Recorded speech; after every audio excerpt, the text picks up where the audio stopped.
விஜயகாந்த் அவர்கள் வந்தப்போ கூட இப்படியான ஒரு இதை வந்துட்டு கொண்டு வந்து 234லயும் நான் போட்டு நிற்பேன் அப்படிங்கிற மாதிரி கொண்டு வந்து அவர் பண்ண மாதிரி எனக்கு அது அவ்வளவு தாக்கமா இல்லை. ஆனா அண்ணன் சீமான் கொண்டு வரும்போது அவ்வளவு தூரம் இருந்துச்சு. தண்ணி பாட்டில் இருக்குடா, நீ வாங்கி குடிச்சிடுறீங்க, ஒரு பாட்டில் தண்ணி வந்துட்டு நீங்க வாங்கி குடிச்சிடுறீங்க. ஆனா ஒரு உயிரினம் இருக்கு, ஒரு சிட்டு, மானு, மைனா, குருவி, இதெல்லாம் வந்துட்டு எங்க இருந்து இந்த தண்ணியை குடிக்கும்னு நீங்க நினைக்கிறீங்க? நீ உன்கிட்ட காசு இருக்கு வாங்கி குடிச்சிடுற. யானைக்கு தண்ணி தாகம் எடுக்குது, எங்க போய் வாங்கி குடிக்கும்?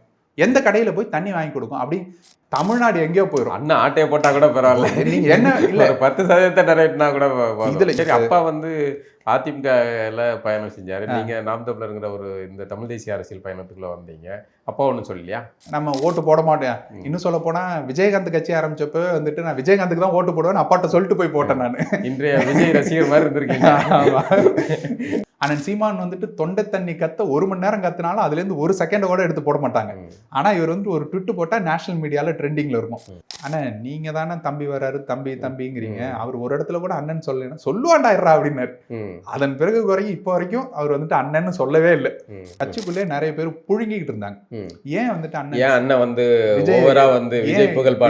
விஜய்க்கு ஏன் இவ்வளவு தூரம் ஆதரவு கொடுக்குறாரு, அவன் வந்துட்டு பேசவே மாட்டாரு, அவர் வந்துட்டு ஏன் நம்ம வந்துட்டு ஆதரவு கொடுக்குறாருன்னு புழுங்கிட்டு இருந்தாங்க.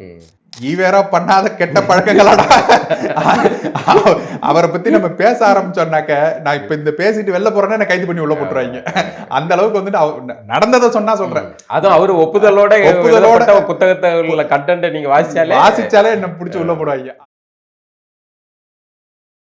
வணக்கம் நண்பர்களே, இன்னைக்கு நம்ம கூட அரசியல் களத்தில் உரையாட இணைந்திருப்பவர் நாம் தமிழர் கட்சியின் கார்த்திகேயன் அவர்கள். மருத்துவர் கார்த்திகேயன் அப்படிங்கிறது ஒரு சிறப்பு அவருக்கு. வணக்கம். வணக்கம். நாம் தமிழர் கட்சியில் பார்த்தீங்கன்னா நிறைய பேச்சாளர்கள் உண்டு. எல்லாமே வந்து அண்ணன் சீமான் மாதிரியே கர்ஜிக்கக்கூடியவர்கள். அதில் வந்து இது ஒரு சாஃப்டான புலி மாதிரி அமைதியாக ஆனால் வந்து தர்க்க ரீதியாக ஒரு நியாயமான ஒரு உரையாடலை பேசக்கூடிய ஒரு நபர் கார்த்திகேயன். நான் உங்களுடைய காணொலிகள்லாம் நிறைய பார்த்துருக்கேன். ரொம்ப நன்றி. நம்ம எப்படி இதுக்குள்ளே வந்தீங்க, உங்களுடைய பின்னணி என்ன? இப்போ இந்த இதெல்லாம் கேட்கும்போதுங்க, நான் சிறு வயதில் எப்படி இருந்தேன் அப்படின்னு பார்த்தீங்கன்னா அதுக்கு நேர் எதிர். அப்படியே அறந்த வாளுன்னு சொல்லுவாங்க, அது போல் ரத்தம் பார்க்காத நாளே இல்லைங்கிற ஒன்று அடித்தடி சண்டையில் வேற எடுக்காது மண்டையோடையும் இல்லை எனக்கு கை காலோடையும் கீழே விழுவோம். அந்த மாதிரி உள்ள ஒரு அராத்து ஆள் தான் நான். நமக்கு காலங்கள் போக போக நண்பர்கள் அறிமுகமாக, புத்தகங்கள் அறிமுகமாக, மருத்துவம் வரும்போது, மருத்துவ பாடத்துக்கு வரும்போது அதுல இருக்கக்கூடிய குருமார்கள் கிடைக்கும் பொழுது அது வந்துட்டு நம்மளை பக்குவப்படுத்தி ரொம்ப இதாயிடுச்சு. இல்ல புத்தக வாசிப்பு ஒரு வந்து ஒரு மனநிலை ரொம்ப பக்குவப்படுத்தி அதன் பிறகு வந்துட்டு மருத்துவத்தை தொழிலா ஏற்றுக்கொண்ட பிறகு நோயாளிகள்கிட்ட அணுகும் போது ரொம்ப பக்குவமாக அவங்களுக்கு வலி இல்லாம அவங்களுக்கு வந்துட்டு அது புரிகிறது போல சொல்லணும், எளிமைப்படுத்த ஒரு மருத்துவத்தில் இருக்கக்கூடிய ஒரு சிக்கலான ஒரு விஷயத்த எளிமைப்படுத்தி பொதுமக்களுக்கு எளிய தமிழ்ல சொல்லணுங்கிற ஒரு டாஸ்க் எடுத்து நம்ம அதை வந்துட்டு பண்ண ஆரம்பிக்கும் போது அது நமக்கு மனசுக்குள்ள வந்துட்டு ஒரு தன்மையை கொடுக்குது. மக்களுக்கு, எளிய மக்களுக்கு புரியுறபடி சொல்லணும். ஆமா, அதனால அதை வந்துட்டு ஒரு இதை கொடுக்குது நமக்கு. இது இந்த பண்போட நான் கட்சிக்குள்ள வரும்பொழுது அது ஒரு கோபமான, ஆக்ரோஷமான எல்லாரும் பேசும்பொழுது என்னோட இது வந்துட்டு அந்த ஆக்ரோஷத்துக்கு போக மாட்டேங்குது. இன்னைக்கு வரைக்கும் கட்சிக்குள்ள நிறைய பேர் சொல்றவங்க, நீங்க சொல்றது போல பொதுத்தளத்துல நிறைய பேர் பாராட்டுறவங்க இருக்கிறாங்க. இன்னைக்கு கூட ஐயா ஜேம்ஸ் வசந்தன் அவர்கள் ஒரு பாராட்டி ஃபேஸ்புக்ல என்ன போட்டிருக்காரு, என்ன குறிப்பிட்டு வந்துட்டு இது போல எழுதியிருக்கிறாரு. ஆனா கட்சிக்குள்ள பாத்தீங்கன்னா இன்னும் கோபமா பேசுறீங்க, நீங்க என்ன ஆக்ரோஷமா பேசணும்னு சொல்லக்கூடிய அப்படின்னு சொல்லக்கூடிய நபர்களும் நிறைய பேர் இருக்கிறாங்க. எந்த ஊர் உங்களுடைய ஊரு, எங்க இருந்து? எனக்கு வேளாங்கண்ணி பக்கம் புதுப்பள்ளின்னு சொல்லக்கூடிய ஒரு கிராமம். அங்கதான் நான் பிறந்தது வளர்ந்தது எல்லாமே. படிச்சது பாத்தீங்கன்னா நிறைய ஊர்ல, திருச்சியில படிச்சேன், நாகப்பட்டினத்துல படிச்சேன், அந்த மாதிரி வேற ஊர்கள்ல வந்துட்டு ஹாஸ்டல்ல. அரசு ஊழியரா இருந்தாரா? இல்ல அப்பா சித்த மருத்துவர். அவர் வந்துட்டு அதிமுகவில் இருந்தவங்க, மாவட்ட மருத்துவ அணியோட செயலாளராக இருந்தாங்க, மாவட்ட பொறுப்பில் இருந்தாங்க. அதே போல் வந்துட்டு கட்சியில் இருந்து ஊர் பிரசிடெண்ட்டாக தொடர்ந்து ஒரு 2-3 இதில் இருந்தாங்க. கவுன்சிலராக ஒரு முறை இருந்திருக்காங்க. அந்த மாதிரிலாம் அரசியல் பின்புலத்தில் அப்பா இருந்தவங்க.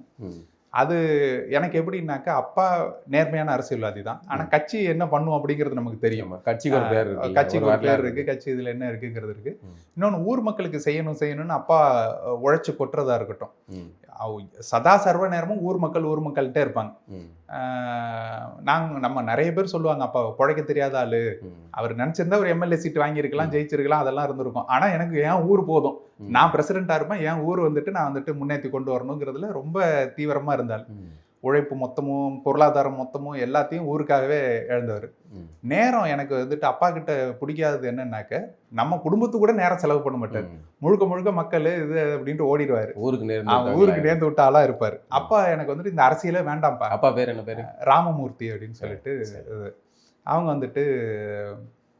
இது போல சித்த மருத்துவர்னா அந்த படித்து வர பரம்பரை படிச்சு பட்டம் பெற்று சித்த மருத்துவர். 2 இதுல ஆயுர்வேத மருத்துவமும் சரி சித்த மருத்துவர் டபுள் டிகிரில வாங்கி பட்டம் பெற்றவர். நீங்க எங்க படித்தீங்க? எந்த பள்ளியில படித்தீங்க? நான் பல பள்ளிகள் படித்தேன். சொன்னது போல ஊர்ல இருக்கிற அரசு பள்ளியில தமிழ் வழியில கல்வி, 12ஆம் வகுப்பு வரைக்கும் தமிழ் வழி கல்வி தான். அரசு பள்ளியில் தமிழ் வழி கல்வியில் படிச்சிருக்கேன். அப்புறம் தனியார் பள்ளிகளில் படிச்சிருக்கிறேன். திருச்சியில் திருப்பராய்த்துறைன்னு ஒரு மடம் ஒன்று இருக்குது. அந்த மடத்தில் போய் ஹாஸ்டலில் 6ஆம் வகுப்புலேயே போட்டாங்க. ஆராத்து கதைக்காக இவன் ஊரில் இருந்தால் திருந்த மாட்டான் அப்படின்னு சொல்லி 6ஆம் வகுப்புலேயே கொண்டு போய் ஹாஸ்டலில் தள்ளி விட்டு ஒரு 2-3 வருஷம் அங்கே ஒரு சிறை கைதி போல் இருந்து வாழ்ந்து அனுபவங்கள்லாம் உண்டு. அதன் பிறகு பார்த்தீங்கன்னாக்க திரும்ப ஊருக்கு படித்தது, அங்கேயும் சரியாக படிக்க மாட்டேன்னு சொல்லி திரும்ப பட்டுக்கோட்டையில் லாரல்னு ஒரு பள்ளிக்கூடம் இருக்கு. அந்த பள்ளிக்கூடத்தையும் விடல. நாமக்கல் கோழி பண்ண மாதிரி அது ஒரு கோழி பண்ணது, அங்க கொடுத்து படிக்க வச்சது. அப்படி நமக்கு வர்றதுதானே வரும் எப்படி இருந்தாலும். அப்படியாக படிச்சு வந்ததுதான். அதன் பிறகு மருத்துவ படிப்பு தான் படிக்கணும்னு அப்பா நம்மளை சொல்லும்பொழுது, அப்படி படிக்கிறதா இருந்தாக்கா அதனாலதான் நான் அந்த கோழி பண்ணையில சேர்த்தாங்க. ஆமா, அங்க கூட்டிட்டு போய் எப்படியாவது நீ மார்க் வாங்கிடணும், கொண்டு வந்துடணும் அப்படின்னு சொல்லிட்டு தஞ்சாவூர்ல அதுக்கு என்ட்ரன்ஸ் எக்ஸாமுக்கு ப்ரிப்பரேஷன் அதெல்லாம் பண்ணியிருந்தோம். எல்லா ஊரா போய் படிச்சிருக்கேன் நான். அப்படி இருந்ததுதான். அதன் பிறகு நமக்கு இங்க எஸ்ஆர்எம் பல் மருத்துவ கல்லூரியில இளங்கலை மருத்துவமும் முதுகலையும் அங்கேயே தான் பண்ணேன் நான். முதுகலையில முகத்தாடை அறுவை சிகிச்சை நிபுணத்துவத்தை பண்ணியிருக்கிறோம். பண்ணும்போதே நமக்கு 2009க்கு பிறகு நம்மளுடைய அரசியல் பார்வைங்கிறது திரும்புது. அது வரைக்கும் உங்களுக்கு பள்ளிக்கூடத்தில் படிக்கும்போது அங்கே எதுவும் இந்த மாணவர் தேர்தல் அந்த மாதிரி எதுவும் நின்றுருக்கீங்களா? இல்லை அப்போ எதுவும் இல்லை, அந்த மாதிரி இல்லை. நம்ம அப்போ பள்ளிக்கூடத்தில் பொறுத்த வரைக்கும் நாடகங்கள் நடிக்கிறது, நாடகங்கள் போடுறது, நாடகங்கள் நாங்களே ஸ்கவுட்ல இருப்போம். அந்த ஸ்கவுட்ல இருந்து நாடகங்கள் நாங்களே உருவாக்கி ஒரு கதையை உருவாக்கி போடுறது, அந்த மாதிரி இதுல எல்லாம் இருப்போம். பேச்சு போட்டியில் கலந்துக்குவேன். பேச்சு போட்டினாக்கா அது நாக்கு திணற மாதிரி தான் பேசுவேமே தவிர ஒரு சரளமான பேச்சு அதெல்லாம் கிடையாது. அதெல்லாம் இருக்கும். நமக்கு அங்கே இருந்ததில் நமக்கு ஊட்டப்பட்ட ஒரு உணர்வு எது ரொம்ப ஆழமான உணர்வுனாக்கா தலைவர் பற்றிய உணர்வு தான். தலைவர் நமக்காக போராடுறாரு, அங்க தமிழர்களுக்காக ஒருத்தர் எதிர்த்து அடிக்கிறாருப்பா அப்படின்னு சொல்லி துப்பாக்கி வச்சு அங்க சண்டை போடுறாரு. அவர் ஜெயிக்கிறாரு. அவர் அங்க ஜெயிச்சு ஒரு அரசுக்கு எதிராக இவர் ஒரு அரசாங்கத்தை கட்டமைக்கிறாருங்கிறது அங்க இருக்கிற எல்லாருக்குமே தெரியும். சிறு வயதுல இருந்து அது ஊட்டப்பட்ட உணர்வு ஆயிடுச்சு. ஒரு பத்திரிகையில் வந்துச்சுன்னா அப்பா எடுத்து படிச்சு காமிப்பாங்க, இங்க பாடுறா என்னவா இருக்காங்க, பாடுறா இந்த இடத்த பிடிச்சிட்டாங்கடா, அந்த இடம் நமக்கானது ஆயிடுச்சுடா அப்படிங்கிற மாதிரிலாம் சொல்லும் பொழுதெல்லாம் அது நமக்கு ஒரு உணர்வு வரும். நம்ம இந்த குச்சியெல்லாம் இருக்கும்ல, குச்சியை துப்பாக்கி மேலே தூக்கிட்டு எல்லாம் ஓடுவோம், நம்ம பின்னாடியே ஓடுவோம். கதைகளை கேட்கறதுனால அதெல்லாம் இருக்கும். அதான் அந்த பகுதியில் போற அளவுக்குள்ள பகுதி தானே. ஆமா ஆமா ஆமா. வேதாரண்யம் காடுகள்ல நம்ம நடமாட்டம் நிறைய இருக்கும். அவங்க நம்ம ஊர் பக்கம்லாம் நிறைய பேர் வந்திருக்கிறாங்க, இது பண்ணியிருக்காங்க, தங்கி இருக்கிறாங்க. அது எல்லாமே அந்த காலகட்டத்தில் ரொம்ப சகஜமா நடந்துட்டு இருந்த விஷயம். 90கள் ஒட்டி அவங்க சண்டை, அந்த தினத்தந்தி செய்திகள் எல்லாமே பரவலா வந்துட்டு இருக்கும். அப்பெல்லாம் சிறு வயதிலே அது நமக்கு ஊறி போனது. அது இன்னும் சொல்ல போனா அவங்க அனுபவிச்ச கஷ்டங்கள் என்ன, அது எதுக்காக அந்த போராட்டம் நடக்குது, அதெல்லாம் கூட தெரியாது. அதெல்லாம் கூட அவ்வளவு ஆழமா புரிஞ்சுக்கிற வயசு இல்லை. ஆனா நமக்கு ஒரு ஹீரோ, நமக்கு ஒரு நமக்காக நின்று போராடுற ஒரு தலைவன்டா அப்படிங்கிறது மட்டும் இருந்துச்சு. அது நம்ம கல்லூரி காலத்துக்கு வரும்போது தான் அது புரிய ஆரம்பிக்குது. அவங்க எதுக்காக போராடுறாங்க, அங்க என்ன நடந்திருக்கு, எப்படி அவங்க ஒடுக்கப்பட்டிருக்கிறாங்க, அதை ரெபல் பண்ணி எப்படி இவங்க போராடுறாங்கிறதெல்லாம் கல்லூரி வரும்போது தான் எனக்கு அது புரிய ஆரம்பிச்சிச்சு. 2005க்கு பிறகுதான் அதனுடைய புரிதல்ங்கிறது வருது. நீங்க இங்க கல்லூரி படிக்கிற காலம் 2005ல கல்லூரியில சேர்றேன் நான். அந்த 2005க்கு பிறகுதான் எனக்கு அதனுடைய முழு புரிதல் வருது. அப்ப இங்க சந்திக்கக்கூடிய நபர்கள், நமக்கு படிக்கக்கூடிய புத்தகங்கள் தான் தமிழ் தேசியம்னா என்ன அப்படிங்கிற ஒரு நேரடியா தமிழ் தேசியத்துக்குள்ள வந்துட்டீங்களா, இல்ல வழக்கமா திராவிடத்துக்குள்ள போயிட்டு தான் வரும்? எனக்கு தான் அந்த திராவிடம் ரொம்ப ஒவ்வாமையா போயிடுச்சு. அப்பா திராவிடத்துக்குள்ள இருந்து அந்த கட்சிக்குள்ள இருந்து அந்த அரசியலை பார்த்ததுனால, ஒரு எலெக்ஷன் ஒரு எம்எல்ஏ எப்படி எதிர்கொள்வாருங்கிறதெல்லாம் நேரடியா கண்ணுல தெரிஞ்சதுனால எனக்கு அது ஒவ்வாமையா போயிடுச்சு. இந்த அரசியலுக்குள்ளே போக கூடாது, ரொம்ப தேர்தல் அரசியல் மீது எனக்கு அவ்வளவு ஒரு வெறுப்பாயிடுச்சு. அப்போ வந்துட்டு அதுலேருந்து வந்துடணுங்கிற போது இங்கே வந்த பிறகு 2005க்கு பிறகு நான் வந்துட்டு சென்னையை சென்னை பார்க்குறேன். வர்றீங்க. சென்னை இந்த ஒரு புது உலகமாக எனக்கு தெரியுது. ஆங்கிலம் எனக்கு அப்போ தான் கற்றுக்க ஆரம்பிக்கிறேன் நான். அது வரைக்கும் எனக்கு ஆங்கிலம் தெரியாது. ஒரு வார்த்தை கூட நீங்கள் வந்துட்டு வாட் இஸ் யுவர் நேம் அப்படின்னு கேட்டால் பதில் சொல்ல தெரியுமே தவிர சரளமாக ஆங்கிலத்தில் பேசுவதற்கோ படிப்பதற்கோ எழுதுவதற்கோ அவ்வளோ தூரம் தெரியாது. அரசு பள்ளியில் படித்தேன், தனியார்லையும் படித்தேன். நான் முழுவதும் தமிழ் வழி கல்வியிலேயே படித்ததுனால ஆங்கில புலமைங்கிறது ரொம்ப. அம்மா என்ன பண்ணாங்க? அம்மா இளவரசின்னு அவங்க வந்துட்டு நமக்கு அவங்களும் ஊர் பிரசிடென்ட்டாக இருந்தாங்க. அதாவது அந்த இது வந்துட்டு பொதுவில் இருந்தது மகளிர் தொகுதியாக மாறும்போது அதை அம்மா எடுத்து அம்மா ஊராட்சி தலைவராக மாறி ஐயா அப்துல் கலாம் ஓரளவுக்கு அரசியல் ஒரு பங்களிப்பு செய்யக்கூடிய. ஆமாம், அவங்க வந்துட்டு ஐயா அப்துல் கலாம் அவர்களால் வந்துட்டு சிறந்த ஊராட்சி தலைவர்கள் விருது வாங்கும்போது புரஸ்கார் விருது அப்படின்னு சொல்லி ஒன்று கொடுத்தாங்க. அதுக்கு நாங்கள் எல்லாம் டெல்லிக்கு போய் அம்மாவோட போய் ஐயா அப்துல் கலாம் அவர்கள் டெல்லி போனீங்களா நீங்க? விருது வாங்கிட்டு வந்தோம். அந்த மாதிரி ஒரு பின்புலம் தான். அம்மாவை ரொம்ப அரசியல் புரிதல் இல்லாமல் இருந்தவங்க இந்த அவங்களுக்கு இந்த இது கொடுத்த பிறகு வந்துட்டு அவ்வளோ தூரம் நேர்த்தியாக எடுத்து செஞ்சாங்க. அதையும் அதில் எந்த விதமான மாற்று கருத்துமே இல்லை. இயல்பாகவே ஆண்கள் அரசியலில் இயங்குறத ஆனால் பெண்கள் களத்துக்கு வர்றதுங்கிறது முக்கியமானது. அவங்க களத்துக்கு வந்த பிறகு செயல்பாடு இருக்குல்ல, அது வந்துட்டு நல்ல வீரியமான செயல்பாடு. அதுவும் குறிப்பாக எல்லாரு கூடயும் எளிதாக ஒட்டிக்கிறது இருக்குல்ல. இப்போ அப்பா இருந்த வரைக்கும் பார்த்தீங்கன்னா ஊர் மக்கள் அப்பாவை அணுகிற விதம் வேற மாதிரி இருக்கும். ஆனா அம்மா வந்த பிறகு பாத்தீங்கன்னா ஊர் மக்களோட அம்மா ரொம்ப ஜெல் ஆயிடுவாங்க. அப்ப என்ன பிரச்சனைகள் எல்லாத்தையும் வந்துட்டு ரொம்ப எளிதா வந்துட்டு கடத்தி கொண்டு வந்து அவங்களுக்கு உண்டான வேலைகளை செஞ்சு கொடுக்கறது ரொம்ப எளிதா செஞ்சு கொடுப்பாங்க. புரிதலுமே வந்து ரொம்ப நெருக்கமானதா அவங்க வந்துட்டு பிரச்சனைகள் வந்து பெண்களுடைய பிரச்சனைகள் என்ன அது எல்லாத்தையும் கொண்டு போய் சேர்க்கறதுங்கிறத நம்மளால இருந்து உணர முடியும். ஆமா, சோ அந்த 100 நாள் வேலை நடக்கும் போதெல்லாம் அங்க அம்மா போய் நின்று அவங்க கூட எல்லாரையும் பேசி அவங்க கூட உட்காந்துருந்து அவங்க கூட வேலை செஞ்சு அப்படியே அவங்க எல்லா பிரச்சனைகளையும் புரிஞ்சுக்கிட்டு அதை சரி செஞ்சு கொடுக்கறதுக்கு உண்டான வேலைகளை செய்யறது, அவங்கள வச்சே வந்துட்டு ஊரோட வேலைகளை நம்ம வந்துட்டு எப்படி மேம்படுத்துறது, அது எல்லாத்தையுமே ரொம்ப நேர்த்தியா செஞ்சாங்க. நீங்க உங்களுக்கு வந்து இந்த சென்னை வந்தீங்க, வாசிப்பு புத்தகம் அறிமுகம் வழக்கமா வந்து பெரியார் உள்ள வந்திருப்பாரு, ராமசாமியார் உள்ள வந்திருப்பாரு, புத்தக அறிமுகம் புரட்சி. ஏன்னா இங்க அப்படிதான் சொல்லி வச்சிருக்காங்க. புரட்சி அப்படின்னா அது வந்து பெரியாரு, திராவிடம், பகுத்தறிவு அப்படின்னு தமிழர்களுக்கு பகுத்தறிவு கிடையாது, அதெல்லாம் கிடையாது. அந்த உலகத்துக்குள்ள சிக்கலையா நீங்க? இல்ல, நம்ம அதுல எப்படி ஒரு மாற்றம் வந்துருச்சுன்னா எனக்கு அறிவியல் மீது காதல். அதனால வந்துட்டு நான் படிக்க ஆரம்பிச்சது எல்லாமே அறிவியல் சார்ந்த புத்தகங்களா போயிடுச்சு. ஆரம்ப கட்டத்துல ஐயா சுஜாதா அவர்களுடைய ரொம்ப தீவிர வாசிப்பாளராக இருந்தேன் நான். எழுத்தாளர் சுஜாதா அவர்களுடைய அவர் எழுதக்கூடிய கட்டுரைகள் புதினங்கள்ல இருந்து ஆரம்பிச்சு ஏன் எதற்கு எப்படி அது போல இருந்தது. கார்டூனிஸ்ட் மதன் அவர்களுடைய இதுல இருந்து வந்தார்கள் வென்றார்கள்ல இருந்து ஹாய் மதன்ல இருந்து அந்த இதுல இருந்துட்டு கேள்வி பதில்களாக நம்ம படிச்சு பழகப்பட்டு அப்படியே வந்ததுதான்.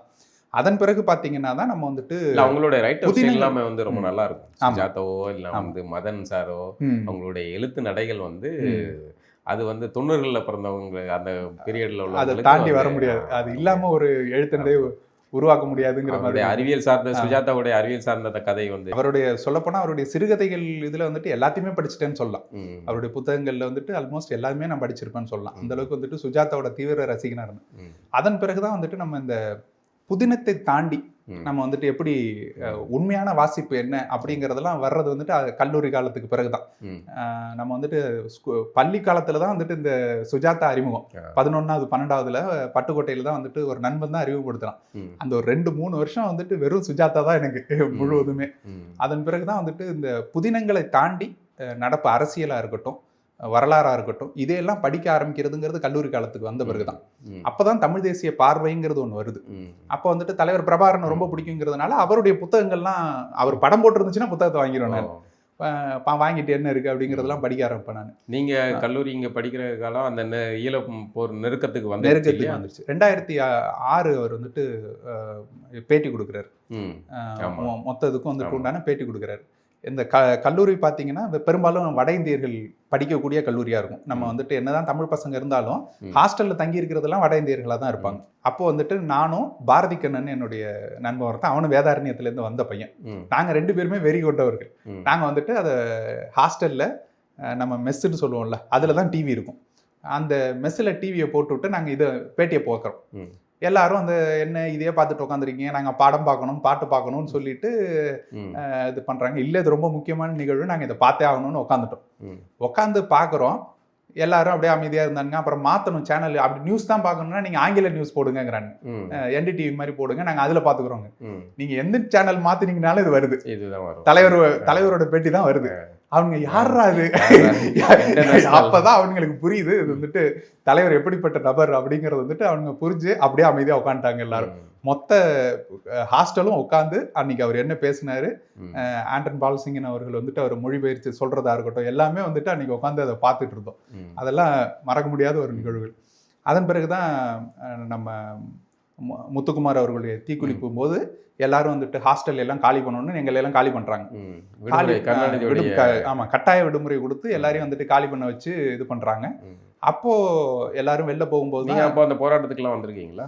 எங்களுக்கு போராட்டத்துக்கு அந்த மாதிரி அந்த இதுல நான் அப்பொழுது இல்ல. அதான் நம்ம தெரிஞ்சு இன்னும் சொல்ல போனா அந்த மருத்துவ படிப்பு இருக்கு இல்லையா, அதுல வந்துட்டு நமக்கு இந்த மாதிரி விஷயங்களை கொண்டே வர முடியாது. அரசியல நம்ம வந்துட்டு பேசவே முடியாது. இன்னொன்னு நம்ம அரியர் வச்சுட்டு போற மாதிரி படிப்பும் கிடையாது. அதுல ஒரு விஷயம் நம்ம வந்துட்டு தவறான பேர் எடுத்தோம்னா ஃபெயில் பண்ணுவாங்க. ஃபெயில்னா நம்ம எப்படி வந்துட்டு ஸ்கூல்ல ஃபெயில் பண்றோமோ அது போல ஒரு வருஷம் தங்கி போயிடும். அந்த மாதிரி இருக்கிறதுனால நம்ம அதுல வந்துட்டு பேரே எடுக்க முடியாது, இந்த போராட்டங்கள்ல ஈடுபட முடியாது, வெளியில போயிட்டு சண்டை அது எதுவுமே பண்ண முடியாது. அப்படியான ஒரு இதா இருக்கிறதுனால அது மாணவர்கள் புரட்சியோ அது வந்துட்டு கல்லூரிக்குள்ள வெடிக்கல.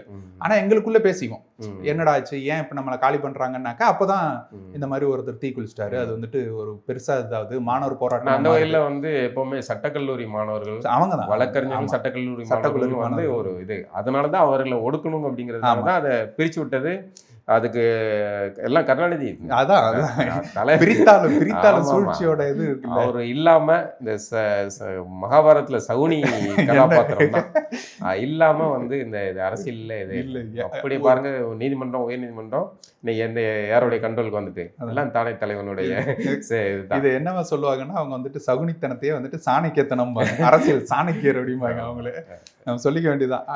எப்படி சாதி ரீதியா பிரிச்சாங்களோ, எப்படி வந்துட்டு நம்ம மாவட்டங்களை வந்துட்டு இருக்கிற இது இருக்கு இல்லையா, தொகுதி ரீதியா பிரிக்கும் போது கூட பாத்தீங்கன்னாக்க ஒரு சாரார் வந்துட்டு ஒண்ணு கூடி நின்னாக்கா அவங்க வந்துட்டு வென்றுவாங்க, அவங்களுக்கு உண்டான உரிமையை கேட்டுருவாங்கிறதுக்காகவே இவர்கள் பிரிச்ச தொகுதிகளை கூட எடுத்து பாத்தீங்கன்னாக்கா அது வந்துட்டு திட்டமிட்டு அது வந்துட்டு எந்த தொகுதியை கொண்டு போனா யாரை நிக்க வச்சா ஜெயிக்க வைக்கலாங்கிற மாதிரியே தொகுதி பிரிச்சதா இருக்கட்டும். அந்த ஒவ்வொரு இனக்குழுக்களையுமே பிரிச்சு விடுறது. இஸ்லாமியர்கள் ஒன்றுபட்டு இருக்காங்களா, ஓகே அவங்களை உடைச்சு விடு, நீ அவங்களுக்கே 2-3 தலைவனை உருவாக்கு. அட்டவணை பிரிவினர் வன்னியர்ல நிக்கிறாங்களா அவங்களுக்கு 2 தலைவனை உருவாக்கு, நீங்க பறையர்ல நிக்கிறாங்களா அவங்களுக்கு 2 தலைவனை உருவாக்கு, இவங்களுக்குள்ள அடிச்சுக்கிட்டு இருக்கட்டும், நம்ம கிட்ட எவனும் வரக்கூடாது அப்படிங்கறதெல்லாம் ரொம்ப சகுனித்தனமா பண்ணக்கூடிய ஆட்கள் தான்.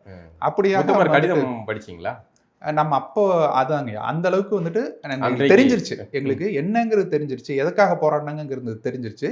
நீங்க சொன்னது போல ஒரு சட்டக்கல்லூரி மாணவர்கள் அளவுக்கு வந்துட்டு அது ஒரு புரிதலோ அதனுடைய வீரியமோ அதெல்லாம் வந்துட்டு அந்த காலத்துல இல்ல. நம்ம வந்துட்டு பொதுவாகவே வந்து மருத்துவ படிப்பு மாணவர்கள் அவங்க வேற ஒரு உலகம் அது, அதனால அது வந்துட்டு இல்லாமலே போயிடுச்சு. அதன் பிறகுதான் வந்துட்டு இன அழிப்புங்கிறது நடைபெறுது. இன அழிப்பு நடக்கும்போது தான் அது வந்துட்டு எங்களுக்கு ஒரு மிகப்பெரிய தாக்கத்தை உருவாக்குது. நான்லாம் வந்துட்டு இரவு முழுக்க அதை அப்படியே யோசிச்சுட்டு படுத்துட்டு இருந்து, அதுலயும் குறிப்பாக நம்ம வந்துட்டு அந்த காணொலிகள் வெளிவர ஆரம்பிச்சிச்சு. பின்னாடி வந்துட்டு காணொலிகள்லாம் புகைப்படங்கள்லாம் வெளிவர ஆரம்பிச்சு, அதெல்லாம் வர ஆரம்பிக்கும் போது வந்துட்டு அது மனதை ரொம்ப உழுக்கிற காணொலிகளாக இருந்துச்சு. இரவெல்லாம் தூங்க முடியாத அளவுக்கு வந்துட்டு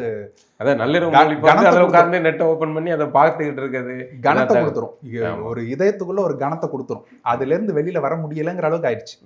அப்போ இது அழிச்சிட்டாங்க, நம்மளை மொத்தமா அழிச்சிட்டாங்கன்னு தெரிஞ்சிச்சே தவிர அதுக்கு பின்னணி காரணம் யாரு, அதுக்கு இந்த கருணாநிதியோ இல்ல இந்த திமுகவோ என்னவெல்லாம் செஞ்சிச்சு, இது எதுவுமே எனக்கு தெரியாது. அந்த புரிதல்லாம் எனக்கு அப்பொழுதுக்கு இல்லை. அண்ணன் சீமான் அவர்கள் வந்து பேச ஆரம்பிக்கிறார்.